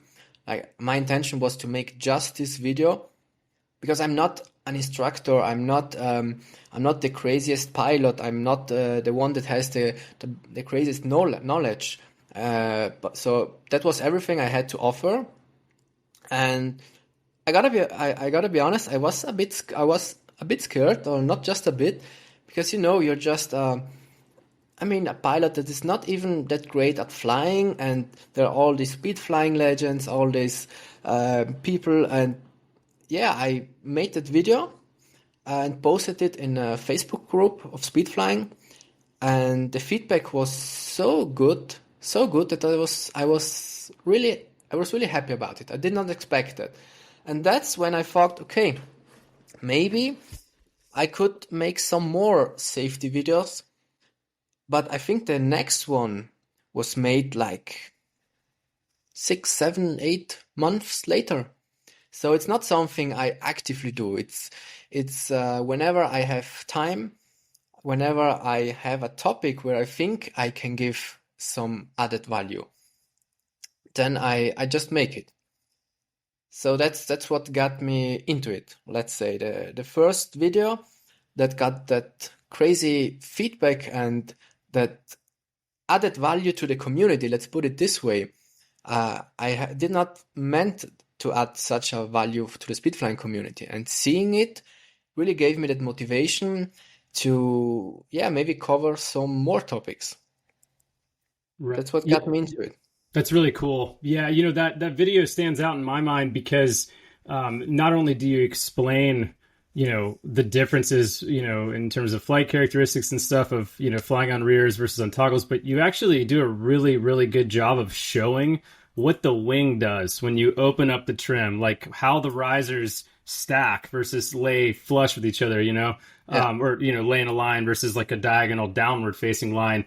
And then you show what happens when your trim is open and you're pulling on rear risers, how it levels back out, you know, your line groups. And nobody, to my knowledge at least, has made a video like that. Like, people will talk about it, sure, that's one thing, but to actually like show it in a way that is very clear, very concise, easily to digest, it makes a ton of sense. Like, I having understood what flying on rear risers and with trim closed and trim open, like what all that does to the wing, I already understood that stuff. But to have a visual reference point and be like, oh, that's actually how it looks, yeah, without being in the middle of flying myself and just seeing it, you know, in like a split second, like there's so much value. And I think that, I don't know, honestly, what you're doing on YouTube is so awesome for the sport. It's really inspiring, and it's cool to see because, you know, there aren't that many people doing it. You know, the pro Speedfly folks have awesome videos too, where they're actually like teaching things. You know, yeah. almost as if I was there in person. You know, learning how to cliff launch for the first time or whatever. I think there's a lot of value in that too. And I don't think, you know, either is better than the other, but what you're doing is very cool, and I think that Thank you. it brings a lot of value to people that, you know, are going online trying to learn this sport, right? Because Yeah. it's, you know, not that long ago, there wasn't a lot of information, you know, you couldn't.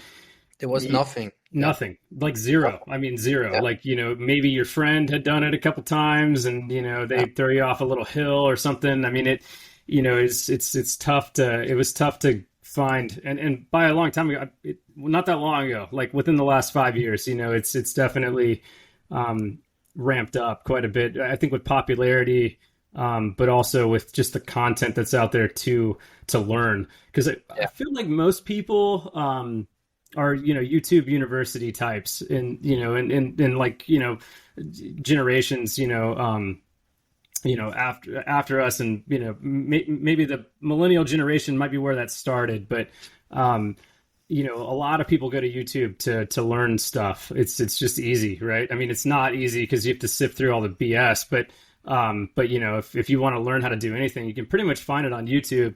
And to have a spot, you know, on YouTube with your channel, with the Pro Speedfly folks, and with others, like to be Yeah. able to go and get some valuable info, even if you already know what you're doing, right? There's still value to it. I think it's special. So I want to thank you for doing what you do, because I think it's cool. Thank you for your words. Thank you. Of course, yeah. Let me just boost your ego a little bit, man. So I gotta produce more videos. Yeah, I mean, if you want, it's a passion project, right? Like what Yeah, I'm doing with this podcast is a passion project. I'm not yeah, making any money off this, and that's fine. I don't want to. Like, yeah, sure, I mean, if it comes someday, that's great. But yeah, it's, you know, passionate about the sport, passionate about people getting into it and doing it the right way so that the sport flourishes, right? Because we're at a Exactly. time right now, and I know it's hard. People probably don't believe this, but this sport is on the edge of blowing up in popularity in a good way, Yeah. right? Like exploding in popularity, and it already is. And we have, the manufacturers and the people that design these wings and the harnesses and stuff like everything is blossoming right now. And Yeah. is it going And a to lot of be popularity. Yeah. tons? Like, is it going to be as big as skydiving someday? I think it could be bigger, right? And skydiving is, in the grand scheme of things, a really niche sport. But if you look at the difference in numbers between speedfly pilots that are actually registered, speedfly pilots versus Yeah. the amount of skydivers, it is like a lot to very little. Um, might not be accurate numbers because in skydiving you have to have the licenses to do the thing, and speed flying you don't necessarily, unless you are flying in a place that requires it. um, so it might be a little skewed, but I can promise you, I would bet my life on the fact that there are more people skydiving than there are speed flying. Yeah, for sure, for sure. Like as I said, these are just bets, but few weeks ago, Benny from Speedflying School made a post where he said that he guesses that there are around 2,000 active speedflying pilots around the world, and that's not much. No, Now, of not much. course, it's just a guess, but I mean, it's probably not way more. And for the question that you asked earlier, if I think the speed flying will someday grow more than skydiving, I mean, it definitely has the potential because you know that how do you call it, that hill of entering the sport is way less on speed flying than on skydiving. Like on skydiving, you have to make, correct me if I'm wrong, I think you have to make a license or a course or something. Then you have to go with a plane high in the air. You have, much more preparation. Like you should prepare yourself for speed flying too, but like in theory, you just, as you said, there are no regulations. You buy your kit and then you go up on a hill, maybe with a friend, and launch. So that it's way easier to do it the wrong way, but it's way easier to enter compared to Yeah. skydiving. So maybe it can one day surpass skydiving. So I have no idea. And that isn't necessarily the goal. I'm just using skydiving as a reference point because it's been around a long time. It's been around much longer, and it's popular within its niche, And Yeah. I love canopy piloting and skydiving, and I wanted more of that, so I found myself doing as many hop and pops as I could. So you're not free falling. You're kind of just getting out of the plane at 4,000 feet or 3,000 feet and waiting a couple seconds, getting deploying your parachute, and then you're just flying your parachute potentially, higher than you would be if you were doing a full height jump. And there's not a lot of other people in the air, so you have more space. But then, I get the same thrill as I do skydiving with speed flying. And by thrill, I shouldn't say thrill. I think it was never about the thrill for me. I want to correct myself here. It's a moment of being grounded. It's a moment of being 100% in the moment. So like with these sports, you're not thinking about taxes or the water bill or like whatever. Like it is a way to be 100% present. And I found that with skydiving, it caused me to be 100% present. And then with speed flying, as soon as I clip into my wing and I'm on the launch, I'm not thinking about anything else because what I'm doing requires all of my presence. And I think that there's like a lot of like therapeutical value in that. It's these. You do team sports, maybe you're a runner or even like for you like in the gym, like the physical training stuff you do, super cool, by the way. You can still kind of be thinking about other things in the back of your mind when you're going Yeah. through a set. Like, when I'm running, I'm thinking about everything. My mind is just going. I'm like daydreaming, right? But in these sports like speed flying and skydiving and stuff, like there's none of that. Like I'm in it, man. Like this is it. This is all. Like everything that exists is right here, and I'm doing it, and that's all it is. And I find a lot of value in that. It gives me a lot of peace. Hmm. So it's never really been about like Interesting, because thrill. it's the same for me. Like it gives me, like you said, that feeling of peace. You know, a lot of people think it's adrenaline, it's the thrill, but I'd bet that for most pilots, after a while, you don't feel that adrenaline anymore. At least if you always fly in the same spots. Of course, if you change location, if you make cliff launches, then you have your heart beating more. But if you just do fly always on the same spots, then after a while, for most people, at least that's for me and for most of my friends I spoke with or that fly with me, you don't have that adrenaline. You don't have that thrill. So it's more a sense of peace, a sense of doing an activity with your friends, and at least that's what keeps me going. Absolutely. Yeah, and it's like peaceful but not boring. You know, Yeah, we're not talking about exactly. like sitting and meditating. I'm terrible at that. Not that I have anything against meditation. I respect anybody that is able to sit in a spot and find their mind being blank. I am incapable. I have tried. It's not me. Same for It's me. Yeah. it's not Maybe boring. it's a speed flyers thing. Who knows? It's ADHD, man. It's terrible. I'm telling you. Oh, it is my superpower, but it's also it makes it hard to meditate. So uh, I find my meditation in air sports Yeah. instead, which is pretty funny. And like you said, probably very common. I'd be surprised if it's not, but so funny. But yeah, so I'd hate to leave this out, but I want to talk about like protection and as far as airbags go and reserves. I know you've got a video or two on your YouTube channel that talks about using both, and I wanted to get your insight and opinion on those two things. Well, we have seen, like with your example at the beginning, that airbag is not always good. It can also, especially if it touches the ground, like proximity flying, airbag can be in your way.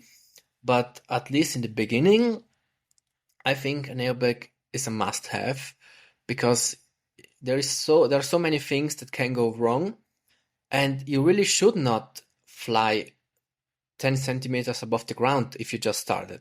So either way, an airbag can give you a lot of protection. Like if you watch the safety video you mentioned now that I uploaded, we're talking also in the last part about emergency rescue and airbag. I've put a lot of crashes inside of that video, and every crash I showed in the airbag section would you see how much an airbag can help.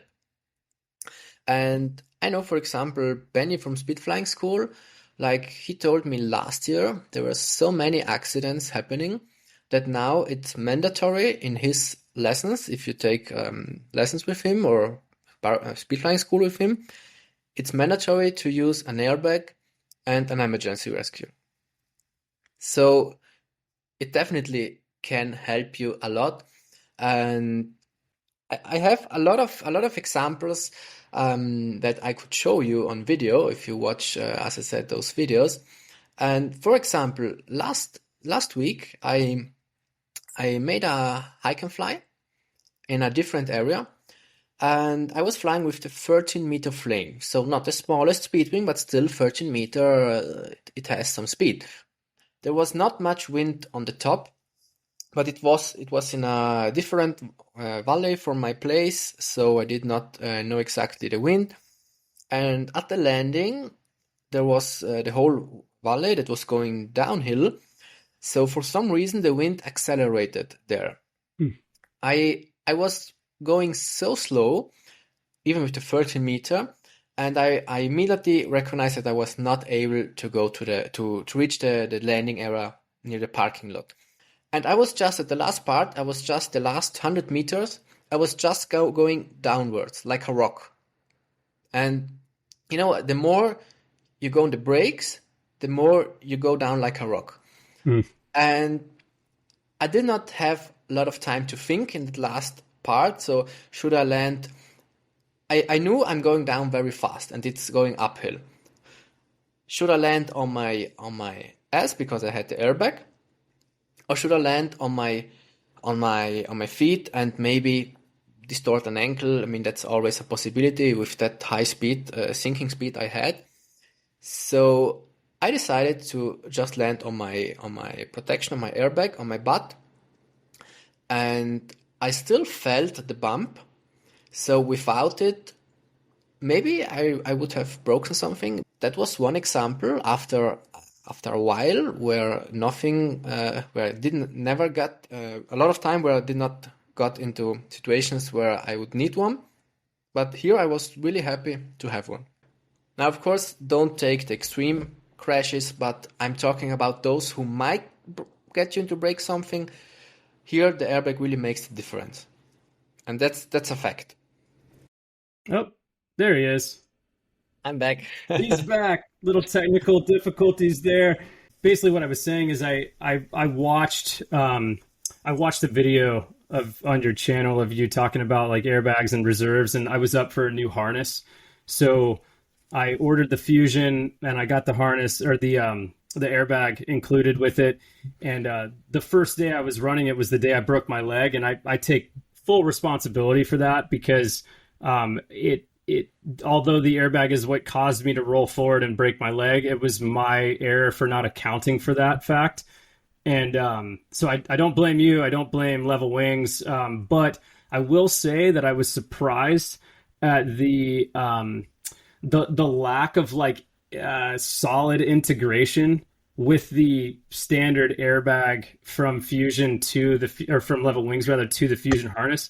And then I remembered back, I'm like, Alex's looked so much different, and I couldn't figure out why. And then I think I found it either on your YouTube channel or on your Instagram, where you talked about how your buddy basically rigged up a contour harness airbag onto your Fusion Yeah, harness.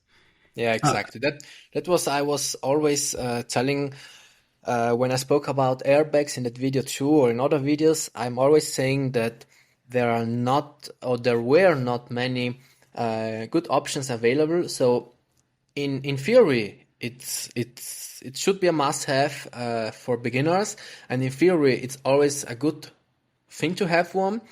But in practice, we don't have a lot of good options. And I would I would personally say from all those that I do know, the one from Level Wings is the worst one. It has such a high profile. It's even thicker than if I put my legs down. They're still higher than the airbag. So the airbag will constantly touch the ground when proximity flying, and of course it can cause such a bad coincidence as when you landed. And so, yeah, there should be now there are a bit better options. Like I know the ozone switch, if I remember right, has a better one. And now we have, of course, the flare proxy, which is first step in the right direction. That's what I was telling about in that video. That I would love to see at some point a harness with a low profile airbag that still gives some protection for the biggest bumps, dive misjudgments, but that doesn't interfere with your proximity flying. Because the level wings is so thick, so it's impossible to have a good proximity flying, and at the same time it creates way more drag. So yeah, so that's when I came up for myself, together with my flying school, to modify the airbag from the contour. Like I reduced which is the same as the Skywalk core for those who make hike and fly. We reduced the volume a bit on the back side, and few attachment modified, and so it fits to the Fusion. That's what you saw. So that was the perfect solution for me. Let's say with that possibilities that were on the market on that time. That's what you probably saw. yeah, and it looked sleek. I mean, it looks good, and you know, I really like the proxy harness. At least in theory, I like it from Flare. My only issue with it is that I kind of need the leaders, right? Like the pack leaders that Fusion has. Uh, and proxy, or sorry, the proxy harness does not have that, like in terms of just the overall like backpack size. Yeah. Because like you said, I mean, like we've been saying, most of what we do in the US is hike and fly, so you kind of got to Hmm. need to bring, you got to bring up a jacket, and you got to bring up food and water or whatever. It Yeah. depends on how far you're going. um you know but and then the other thing too is like, and it's actually one of your videos, where you talk about the proxy. It's kind of awkward to run with, because like the seat board, it's like it's almost like a paragliding seat board. I mean, it's pretty rigid, and it doesn't contour to your body Yeah. when you're foot launching. And then you wouldn't want to speed ride with that, because it's going to be uncomfortable and kind of weird to have like something flopping around behind you. So with, hopefully, the manufacturers and the designers realize that there is a demand for a better solution as far as protection goes with the airbags, that they'll design something that works, right, that doesn't create this hazard of having too much fabric below you, doesn't flop around, but that also like behaves like a harness without an airbag would behave. I'm not an engineer, so that's way above my level, but I know that there's a lot of smart people out there making these wings. I'm sure they can come up with something that would work, and I hope they do, because Yeah. That's what I hope too. And yeah, that's what Flare did with the proxy. Like, I think it's a great step into the right direction. Like you said, in theory, it's really good, and it probably is good for some people, like if you do more soaring. But for the majority, in theory it's good, but in practice not. And every pilot that saw it and tried it said the same thing to me. So I think but I have to say that they are going to change that on the second version of second production of the proxy, that it goes more onto your body, so they recognize the problem. But still, that's what they did with the airbag. That's the first direction, or first step in the right direction. And if other companies, especially speed flying companies, will follow the same, so we get more options. Like, for example, this one has a rigid one. The one that I put on my Fusion from the Contour has perm air, which is filled with air, and that doesn't occupy a lot of volume. You can decide if you want to blow it up more or less, and you can hike with it. So if speedflying companies recognize that this type of low profile airbags are great for the community, and they create more options, then we have more options to choose from. We have the Flare one, which is rigid, which is probably better for if you just go with your car parked there and go soaring. Then we have one that you can blow up with air. It has advantages and other disadvantages, but maybe better for you for hike and fly. And so at least we get more options to choose from. And especially for beginners, this in my opinion would be great, because what was available until now was also the reason why a lot of people don't fly with airbags. Like, I remember a year ago, I started a discussion in a speed flying group, and I asked why, like in paragliding, basically 90% of people wear an airbag, even though they're slow, they're landing slowly, and we are going at 100 kilometers per hour, 80, 90 kilometers per hour, and 90% of speed flyers are flying without. And I was asking people's opinion on why that's. So those pilots that were doing proximity flying in a more serious way, they said the airbag touches the ground, so that's one thing. But it was also that there were not a lot of options available. You look like garbage. You have the one from Fusion. I mean, I know it shouldn't be a matter of choice how you look, but let's be honest, the way you look with the current options of airbags, like the one from the Fusion, a lot of people get screwed away from it. They don't fly it because of how they look, even if you shouldn't care. But it's not comfortable. It's not nice to watch yourself on the videos, and it interferes with your proximity flying. There are so much things, and just make it more appealing to people with lower profile and so on. Would, in my opinion, definitely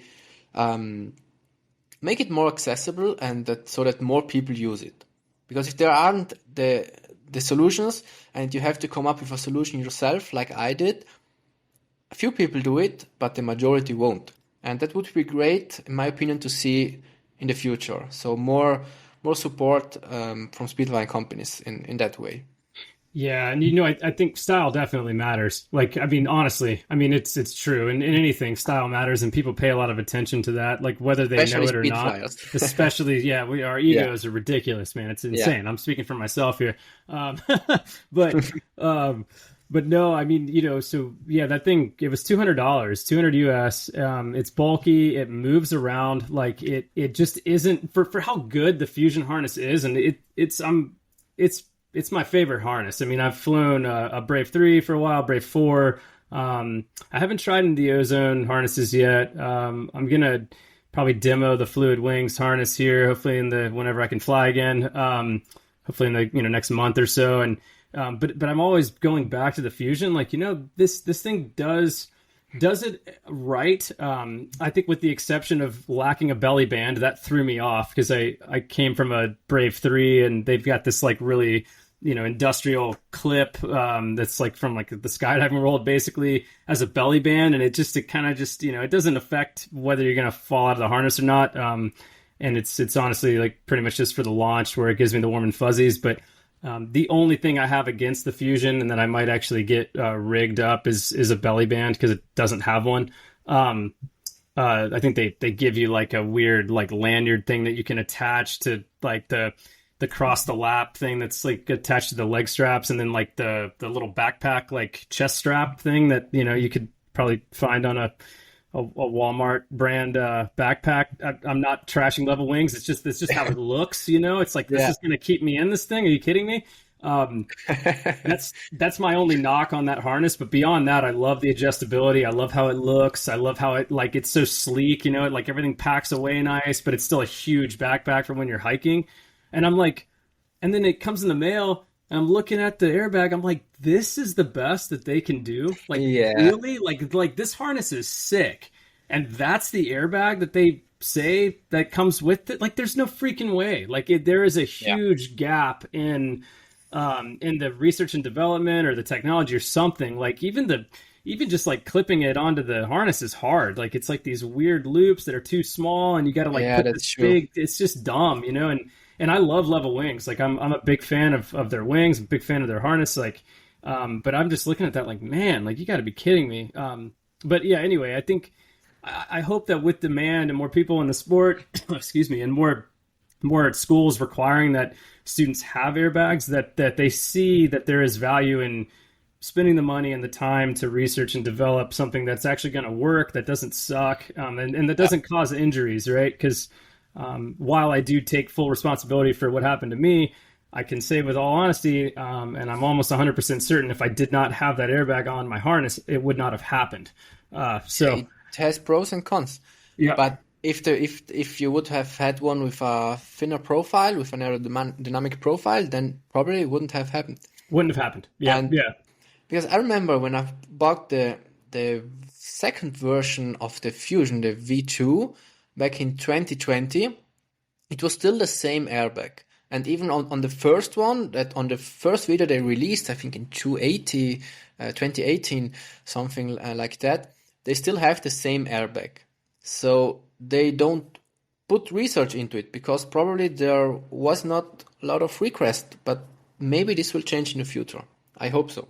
Because as you said, their harness has a lot of potential, and having the possibility, like, if you see my airbag that I attached to it, it's great. I mean, you could make it even thinner, but that's a great solution, and it would take nothing for Level Wings to make it. And one thing I'd like to add, like, as I said earlier, Penny from Speedflying School is he said that it's mandatory to use an airbag now, right?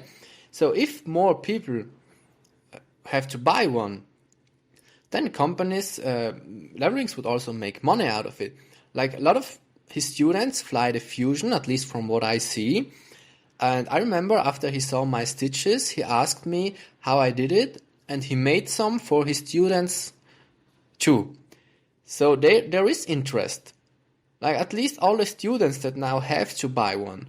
It's not like there is no interest in it, and maybe some companies will recognize that, and would be amazing for the community in general.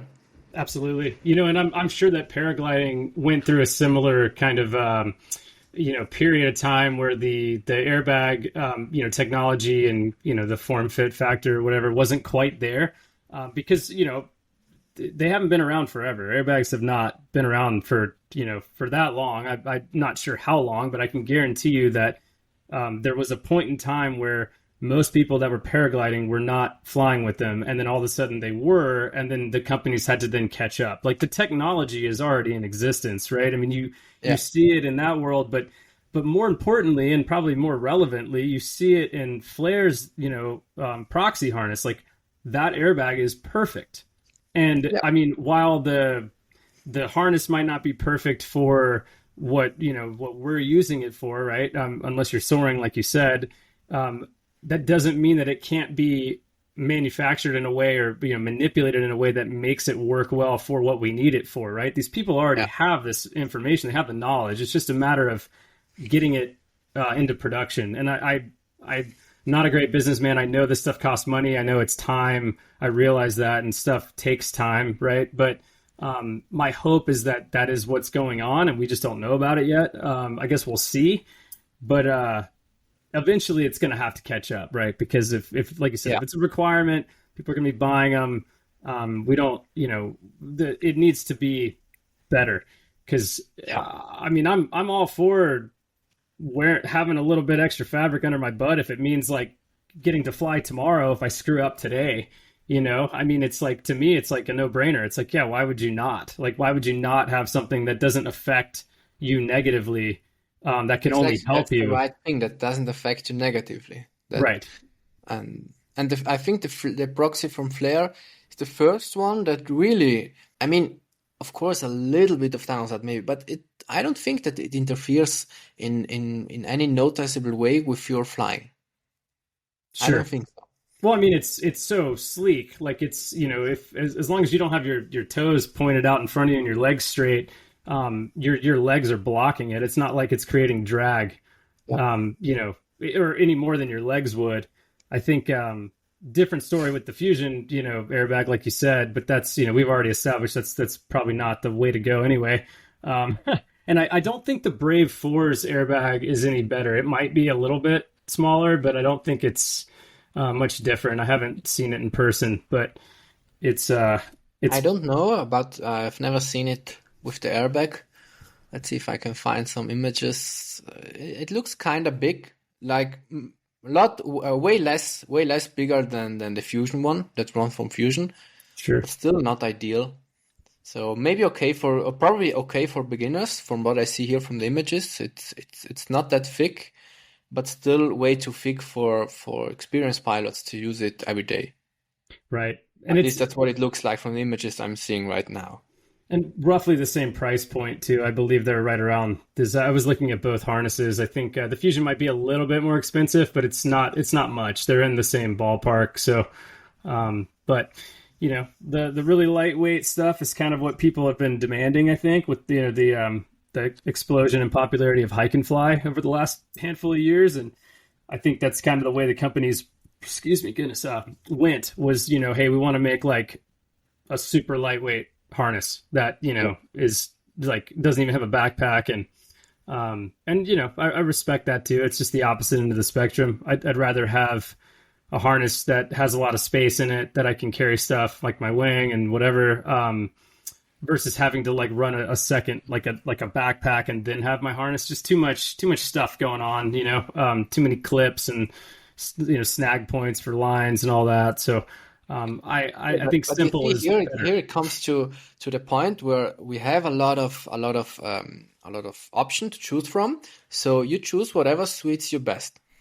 As for the airbags, if you want something that doesn't interfere with your proximity flying, you just have the proxy harness. But the proxy harness has the airbag that is very thick, very stiff, and because of that, that airbag being that stiff or protection being that stiff, the whole harness gets stiff and it doesn't fit onto your body. So that's not a problem of the harness, but it's because of the airbag, because it's all one thick thing without interruption.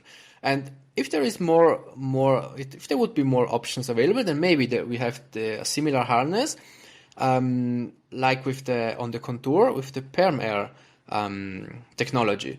So it fits perfectly. It fits like every other harness, and you can deflate it. You could use it for hike and fly. So you would have the choice, I and see. that would So be great for the future. the proxy harness is not a ram air and ram air inflation for the airbag. Is it just like a solid piece of material? Yeah, exactly. And that's what makes the harness so stiff and not fitted onto the body. I So see. it's not Okay. because of the harness, but because of the protection of the airbag. Right. Okay, that makes sense. Versus the contour is a ram air, or you have to fill Yeah, up the air. I see. Okay. exactly. So they already have the technology because they have the same company as Skywalk, and they have the technology, pretty good technology. Skywalk has that perm air and it works perfectly.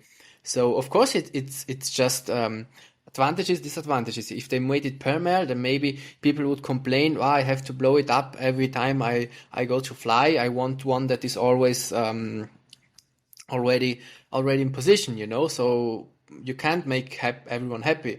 But I think having an option like this would be great. Hmm. So because you can't use this harness for hike and fly, and if you had perm air, you could use it for hike and fly. It fits perfectly onto your body, so it's advantages and disadvantages. But at least Right. you have more options, and that Sure. would be great. Yeah, I agree. I agree. Shifting gears a little bit, you mentioned the other day to me that there was an accident at your home, like where you fly mostly, where the use of a reserve, I guess, saved the guy's life. Yeah. Do you want to talk about that a little bit? Yeah, it's the same with the emergency rescue. Like it's controversial topic. I'd say the majority of speed flyers don't use one. The majority also will never need one, but you never know what happens. There is at least one video of in the crash compilations that I covered on YouTube where we see one pilot throwing the reserves on a Rapido because he launched with a knot. And so then there's another scenario of one pilot flying out on pretty calm wind, so not stormy or anything, and he just gets a small front collapse on his Rapido 3, which is one of the stablest speed wing out there, and then it gets really, really active in the air. And that was the day he landed and said, "Okay, I'm going to buy an emergency rescue." So you never know when you need one. And another good example, as you already mentioned now, is it happened 2 or 3 weeks ago at my flying spot, and this is the I'd say the downside that's coming with Parakites, especially with bigger sizes, 13, 15. You have longer lines, so it's easier to get a knot in it than with normal speed wings. And if you have a knot in a Parakite, then you can have a problem. And this guy, because as far as I know, it can deactivate the reflex profile depending on which actions you make. And if you deactivate the reflex, it immediately collapses. So this guy launched with a line, and as far as I know, as far as people told me, he had a knot in it, so he flew out high. And I think it was already later the day, so it was thermal active. And probably because of the thermal air, he got a collapse mid-air, and he just went into a free fall. The pilot who told me that said that he heard a big how do you call it, like an explosion, like an opening of something, and at the last second the emergency rescue opened and he landed gently on the slope like nothing happened. But he was he was one of the minority of people flying with an emergency rescue. If the same thing happened to 90% of every other pilot flying at my local resort, they would have died. You're just falling into the ground in a free fall, and that's getting, I think, way more likely with parakites.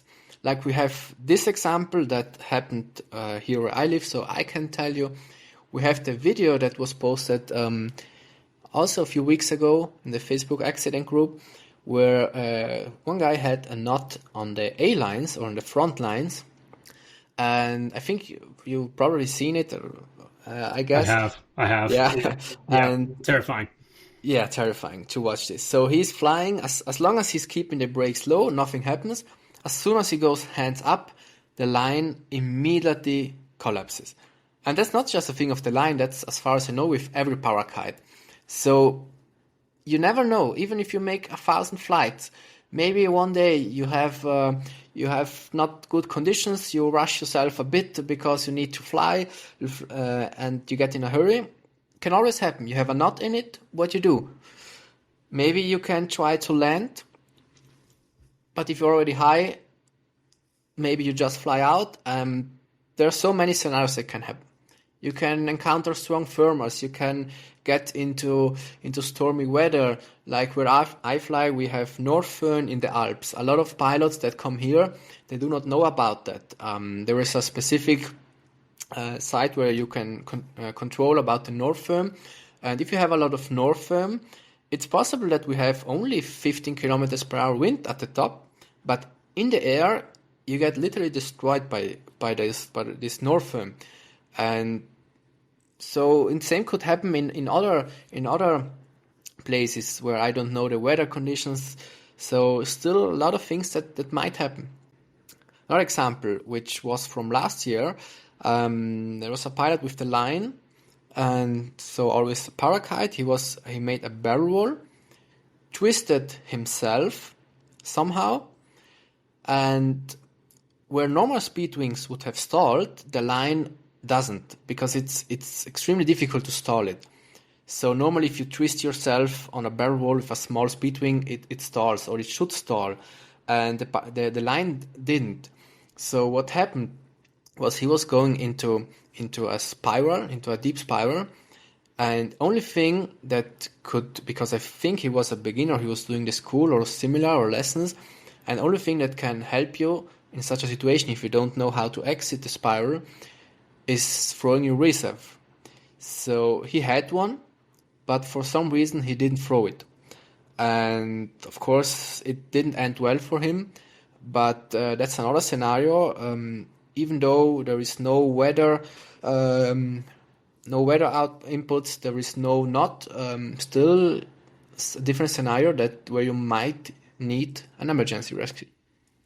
Yes, yeah, and then the training to go along with it to know how to use it. With more, equipment comes more training, more knowledge that you need, to implement it properly. So that's really sad about the guy that had one that didn't use it and ended up not doing so good after. That's a bummer.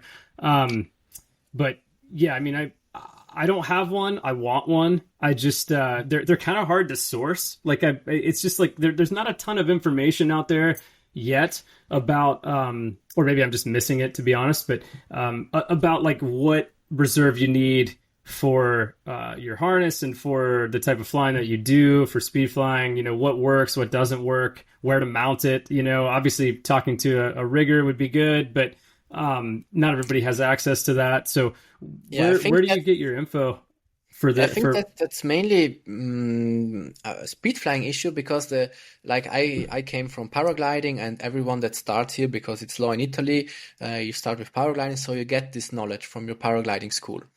And what most speed flyers use, if not every speed flyer, would be a front reserve that you just attach to your carabiners, and it bounces around. You have it here in front of your belly, so so you have it always in front of you, which is also great. Like in paragliding, some harnesses have the reserve in on the side stored, like where you have the airbag on the right side. This would probably not be great for speed flying. So you have it in front of you, and it's not something you attach to your harness, that you say, okay, now I'd have to detach it. It's a lot of pain to make. No, it's just put it on your carbinas where you put the wing in, and that's all. Kind of like a fanny pack. It just sits there right in front of you. Yeah. Got it. Yeah. And is that how you're running it? Is that your configuration? Yeah, that's my configuration. I have the front reserve, yeah. Okay. Because with the front reserve, you're free to use whatever harness you want. If you put it into your harness, but as I said, it's not an option for speed flying harnesses, you always have to use that harness. So this way you're flexible, and I think that's the only practical use for speed flying. So.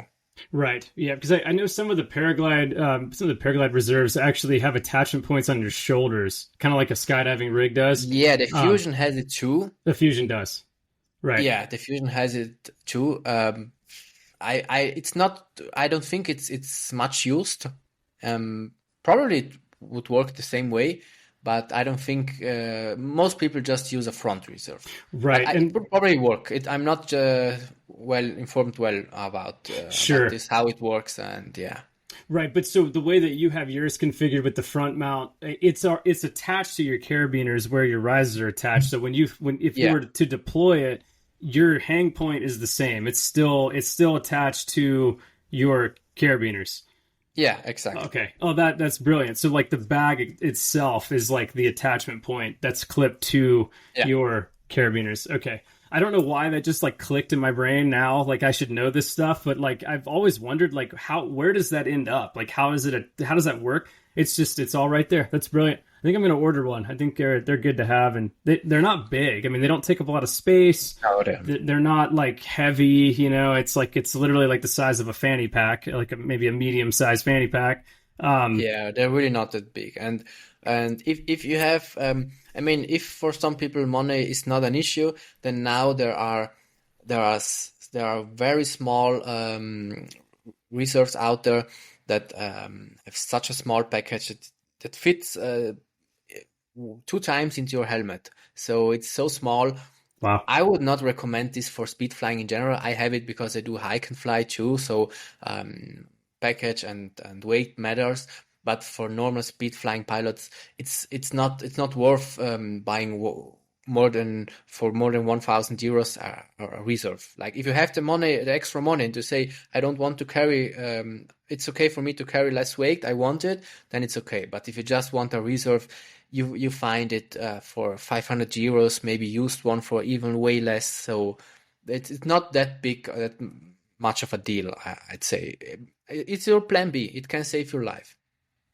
Right. Which, you hope you never need, but if you ever do need it, you'd be happy you have one. It's the same thing with the airbag, Hopefully you don't ever need it, but if you do, you got it, then you're all good and you can fly tomorrow, But it's it's a worthy topic. I think it's controversial, like you said. A lot of people are like, oh, even my friends, and I respect their input, and I've wrestled with this topic, internally for a while now. It's like, yeah, I mean, we're so low to the ground. We're going so fast. Like, an airbag, all it does is break your leg, like it did mine. And all a reserve is going to do is get, tangled up in a tree as you hit the ground. It's like, okay, well, that's one way to look at it. But the examples that you gave, with the guys, flying the, parakites, and, it's a routine flight, and then all of a sudden it's not. And then, you have a reserve or you don't, you impact at full, velocity, or you impact really softly. You gently lay down on the ground. Like it's a choice to be made. And, at the end of the day, if I've got to spend an extra $1,000 to save my life and keep flying, keep living, God forbid, I ever need one, then I'm going to be happy I did in that moment, or I'm going to be kicking myself that I didn't. Like, why didn't I do this? I think that it's easy to fall into the trap of thinking that you don't need stuff until you do. And then when you need it, you better damn well have it, because if you don't, you're screwed. It's simple. It's simple math, right? If I can tell you another example of myself, that's exactly when 4 years ago when I started with the 11-meter flame speed flying, I put away the airbag because I felt very comfortable after a while. And that's exactly when the accident happened, and the airbag would have probably saved me from the 3 broken vertebrae, from the broken back. And even now, I'm from that on. That's why I'm always flying, or nearly always flying with airbag protection. From that crash on, I told to myself that even if I will one day be a pro pilot, whatever, I will at least try to fly always with an airbag. And in the last 2 years, I've probably never come into a situation even close where I thought, okay, this was a close one, or would have needed an airbag. I nearly always land on my feet, even if something goes wrong. So I got more confident and was like, yeah, maybe I should fly without. It's less package. But you see, last week, the example I told you, hike and fly. I was really happy to have it there, even if on 2 years nothing happened. As you said, the time when something happens, you're happy to have it. And the temptation to go without emergency rescue without airbag is really great. The more you fly, the less things happen, and the better you get, the more you get into temptation to just don't use it anymore. Right. Yeah. With experience comes confidence, but that confidence can bite you for sure. So I'm not telling everybody to live in fear and, don't fly, right? Of course, like we want to fly, but it's just an extra tool on the tool belt, if you ever need it, you got it and it's there and you know where it Sure. is and you train for it and whatever. But, speaking on the reserve, at least specifically, and then, if the technology with airbags comes around, gets a little bit better, I'll be running one for sure. But I think I'm hanging up the old Fusion 3 airbag for now because I just don't have a ton of confidence in it anymore. But that'll change and the technology will catch up, and hopefully it'll breed a little bit different culture when it comes to these extra little pieces of kit that I think could potentially go a long way. Yeah. So yeah. Well, I got a couple more questions for you. We're just about 2 hours, man. Gonna get pretty close here, wrapping up. It's getting late there in Italy, I'm sure. It's okay for me. I'm free tomorrow from work, so right on. Well, that's good. That's good.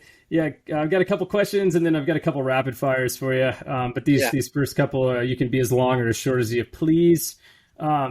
First off, where do you see the sport of speed flying going in the future? That's a great question. I saw that a lot of more people are giving it a try that are coming from paragliding, especially Austria, Germany, and that happened because of Parakites. At least, it could also be a bias, but this is what my perception, my personal perception, with the people that I get from the people that I talk with at Kronplatz where I fly. So a lot of pilots came from paragliding, and they never really wanted to dive into speed flying because, as we talked earlier, to really speed fly in a great way, you need small wings, and that's dangerous, or that's way more dangerous. And now with the Parakites, even with a 15-meter line, you can have crazy nice speed flying, proximity speed flying. And so I think more and more people, paragliding pilots, will try it, will get into it. The sport is just, it's just getting more visibility. If it's because of long form YouTube videos, if short form reels and shorts that go viral, that millions of people see, it's just getting more. And if the sport gets more accessible, like with the Parakites, more and more people will try. And like I've done a lot of tests lately, just for myself. I can comfortably say that a 50-meter line is faster and flies steeper than a Rapido 11, and has the same speed or around the same speed, but way more dive than a Flame 10. The Flame 2, the second version. Wow. So I have made a comparison video on my YouTube, and with the 10-meter Flame 2, I have to roll constantly to stay halfway attached to the ground, while with the 50-meter line, you just stay attached to the ground. It's around the same speed and way more dive. And same with the 11 Rapido. I've tried it. A friend was flying near to me. So those parakites, even if they're big, they of course they are less reactive, which is, in my opinion, better for beginners. But they don't miss the dive and the speed. So I think more people will give it a try because of this. So it's easier to get into it. Or Certainly. wouldn't say easier, but maybe more accessible. And you don't have to risk everything just to try it. If you wanted to try to fly proximity, real proximity, you had to fly an 11 or a 9-meter ring because otherwise you glide too much. You can do the same thing with a 50-meter parakite, with a 50-meter line. Right. While going up, slower and having the ability to climb out if you need to. Yeah. It's, yeah, no, it totally changed the game. And honestly, the line ruined me for traditional speed wings because I just have so much fun on that thing. I mean, it is incredible. I mean, just the amount of control you have in like a 3D kind of sense is like pretty nuts. But learning curve, it is different. It's definitely different. If you're coming from a traditional speed wing, it feels so different. Everything Not is telling different. it's easier. That's important. Just it's different, I should say. Yeah. Yeah, definitely not easier, but once you figure it out, your mind opens up and you start seeing things differently. At least I did. I kind of looked at terrain differently. I'm like, oh yeah, I could totally get into that and get out of it if I needed to, or I could, Yeah. I can get in it and stay in it, and I don't have to be doing a bunch of wing overs, or I don't have to do a steep 360 or 270 to get into it. It definitely opens up the door for some pretty serious proximity flying, which is a whole different topic that we don't necessarily need to dive into. But it's yeah, I agree.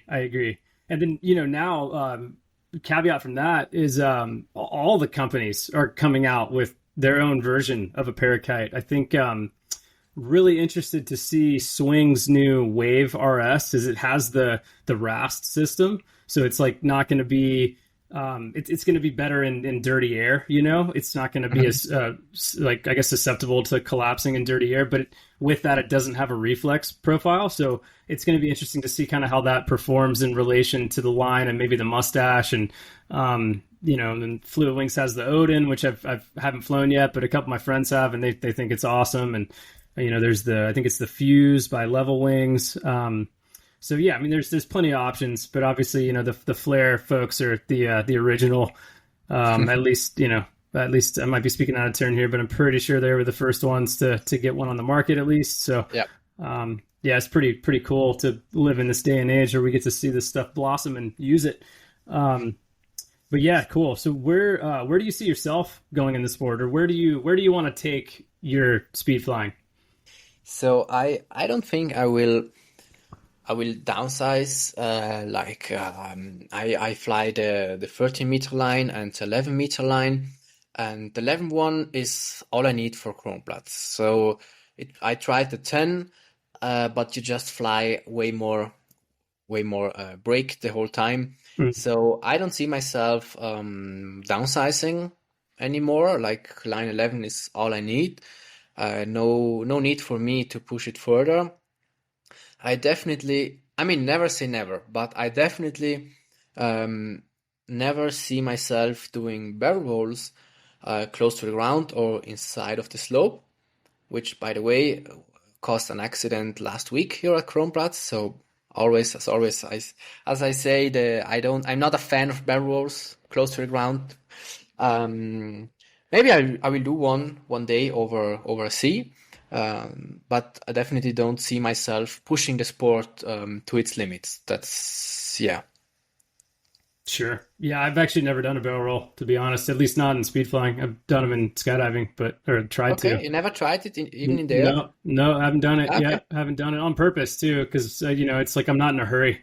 That isn't. It's not appealing to me. I'd rather do other stuff, to be honest. I But mean, that's not a bad thing, especially if you don't have an emergency rescue.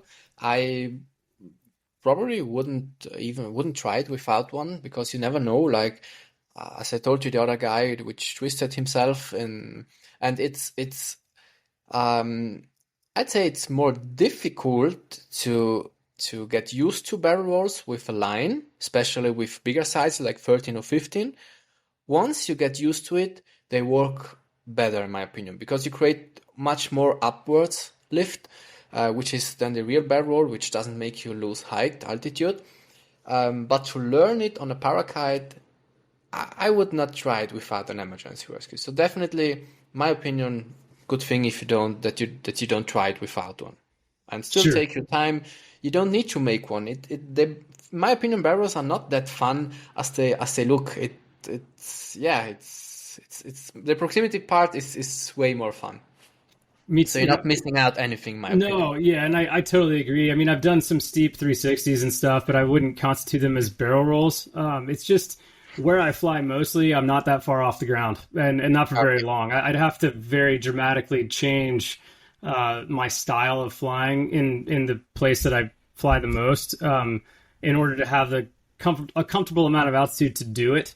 And then, like you said, I mean, I would be doing them on my 9 meter to learn. I wouldn't do it on the line necessarily. It's just longer line set and different. I mean, I can see how it is easier and there is a benefit to not easier but more efficient to do barrel rolls on a parakite, on the line or whatever. But yeah, I don't know. I just haven't been inspired by it. I think they're cool when I see them and stuff, but it's like, yeah, I mean, to me, it's like it's not really what I like. I like to swoop. Like that's really what if I could fly a 600 vertical foot um, you know launch every day and just fly straight out and then do a turn and swoop, I'd be totally happy. Like to me, Yeah. that's fine. Landing swoop is the best thing of the best part of the flying, in my opinion, too. Oh, it's the best. Yeah, there's nothing like it. Just being in ground effect and holding it, and especially with the line, man, it's like, yeah, it's incredible. Like it You're going like forever. It's crazy. forever. Yeah, and you could be going 100K, but then by the end of it, you're not going that fast, but you're still swooping, you're still going. It's just it's a cool feeling, and it's something I Yeah. look forward to getting back to, hopefully pretty soon.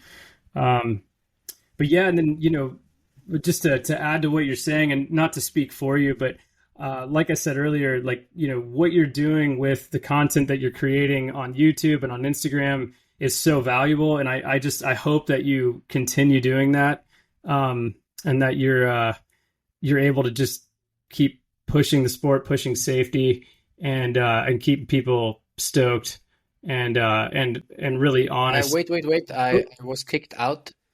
oh I shoot! like last 30 seconds. Oh yeah, Uh, I had a I think the feeling. internet connection. I lost the last 40 seconds. Oh, it's okay. But yeah, no. What I was saying is, I hope that you continue doing what you're doing with your content that you're creating on YouTube and on Instagram, because I think it's just like an immense amount of value for people that are just getting into the sport and people that are searching out quality knowledge. I think you're doing a good job with that. So thank you for doing that. Thank you again. Yeah. So I will definitely continue. So, um, but as I said, I don't have infinite knowledge, like maybe a speed flying teacher or something like that. So I make some bigger videos, the horizontal videos that like I've made, I guess, four that are, in my opinion, that give good value for speed flying, safety tips, and so on. But at some point, it's limited what I can offer to the speed flying community. So maybe it will be just one video a year, maybe it's two a year, maybe it's one. Maybe at some point I've covered everything that I am able to cover. But definitely, at least they remain on YouTube. So, but as soon as I have ideas, I have something that I can give to the community. I definitely will continue. That's for sure. That's awesome. Yeah, that's super cool. We definitely appreciate that as a community. I would have to say, just to speak for everybody. But cool. Yeah, a couple rapid fires for you, and then we'll get you out of here, man. Yeah. What's your favorite sport to watch? Actually, I don't watch any sport. Really? I'm very lazy. What for that? So not even the sport that I care about, fitness. Not even the X Alps. So I don't really care watching others doing sports. If I be honest. I am 100% with you on that. I mean, I like watching motocross and hockey a little bit, but I've never been a huge fan of watching people do things. I just want to go do it myself. So I concur. I'm right there with you. Um, But if I had to choose or say something, maybe I like if there is the Mr. Olympia, I watch it, or at least I watch the results. And same for X Alps. The last year it got me passionate a bit more. So at least now I watch the results. I watch like this year Aaron Dorogati going into the into the goal, arriving to the goal. So I maybe watch it a bit, but not really follow it. So Fair yeah, enough. Yeah, I definitely watched the highlights of the X Alps this year. There was some crazy, awesome yeah, piloting same, going on. I mean, there's a same. lot to be learned from watching those guys do that stuff. Yeah, Even as from a speed flying perspective, those are some of the best pilots in the world. Probably the best pilots in the world. And I'd be yeah, surprised. definitely. I'm sure a lot of them speed fly and they probably rip. They just don't talk about it. So, what are you passionate about outside of the sport? Fitness, gym. So that's something that is following my life since I'd say 15 years. And beside that, video editing, everything that's about photography, video editing. As I said, I'm uploading videos mainly. At the beginning, it was in the last year it started becoming getting more something out of it, and maybe even becoming a second work. But before of that, it was just a passion. So video editing is also a big passion of mine. Gym, mountain, and flying. I'd say, yeah. Cool. I love it. And one more for you here. What's your favorite wing to fly? If you could only choose one, I guess, what would it be? If I could only choose one. Tough question. Yeah, I probably would depend on the terrain I'm flying, but if it's where I fly, uh, if it's just Kronplatz where I go up with the cable car, always the line. Always. Even for hike and fly, I started using the line more and more, and which replaced my flame light. But for some technical mountains, I love the flame way more. Mm, Because you have way more better control on takeoff.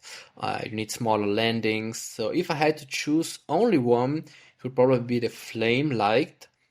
Because with the line, I wouldn't be able to go on those more intense hikes that I love. sure. So I would have to give up on that. But just for the wing, definitely the line. Cool. Yeah, that Or in makes general, sense. a Parakite. Like I'm sure I tried the Razor Blade. There are other great Parakites out there, but the line for me because I just fly that one. I'm used to that one. Right, right. Yeah, I just to add in a little bit to that about the landing distance needed for a line, even a line 15 is pretty insane. So if you got to park it in like a tight LZ, it's probably not the wing to do it with. No, Yeah, definitely not. it does not work very well if you got to shut it down quick. But if you got the real estate for the landing, then yeah, by all means, that's my go-to too. That's cool. Where can people find you on the internet and stuff? I know most people probably already know, but just in case. On YouTube and Instagram, especially those two. Yeah, What's your handle? it's Alex Amplatz. Awesome. Cool. Maybe it's difficult to spell for non-German, non-Italian people. Sure, sure. Yeah, yeah, I can imagine. But I'm glad I got the pronunciation right. That's good. You just confirmed that for me. Right on, man. Well, dude, thanks so much for being here. I appreciate your time. I appreciate your knowledge and insight. And I think there's a lot of good stuff to be gained from getting to sit down and talk to you. I mean, I've gained a lot just from the last couple hours, so I hope other people will too. And anything you want to I leave hope us too. with? First of all, thank you so much, Vic, for inviting me. It's, I think, a great opportunity for me too. I love to have a discussion, and maybe the one or the other can get something for himself, some valuable information, some additional information. That would be great, of course. Yeah. For sure, man. Well, thanks so much, dude. I'll talk to you soon. Cheers. Cheers. See ya.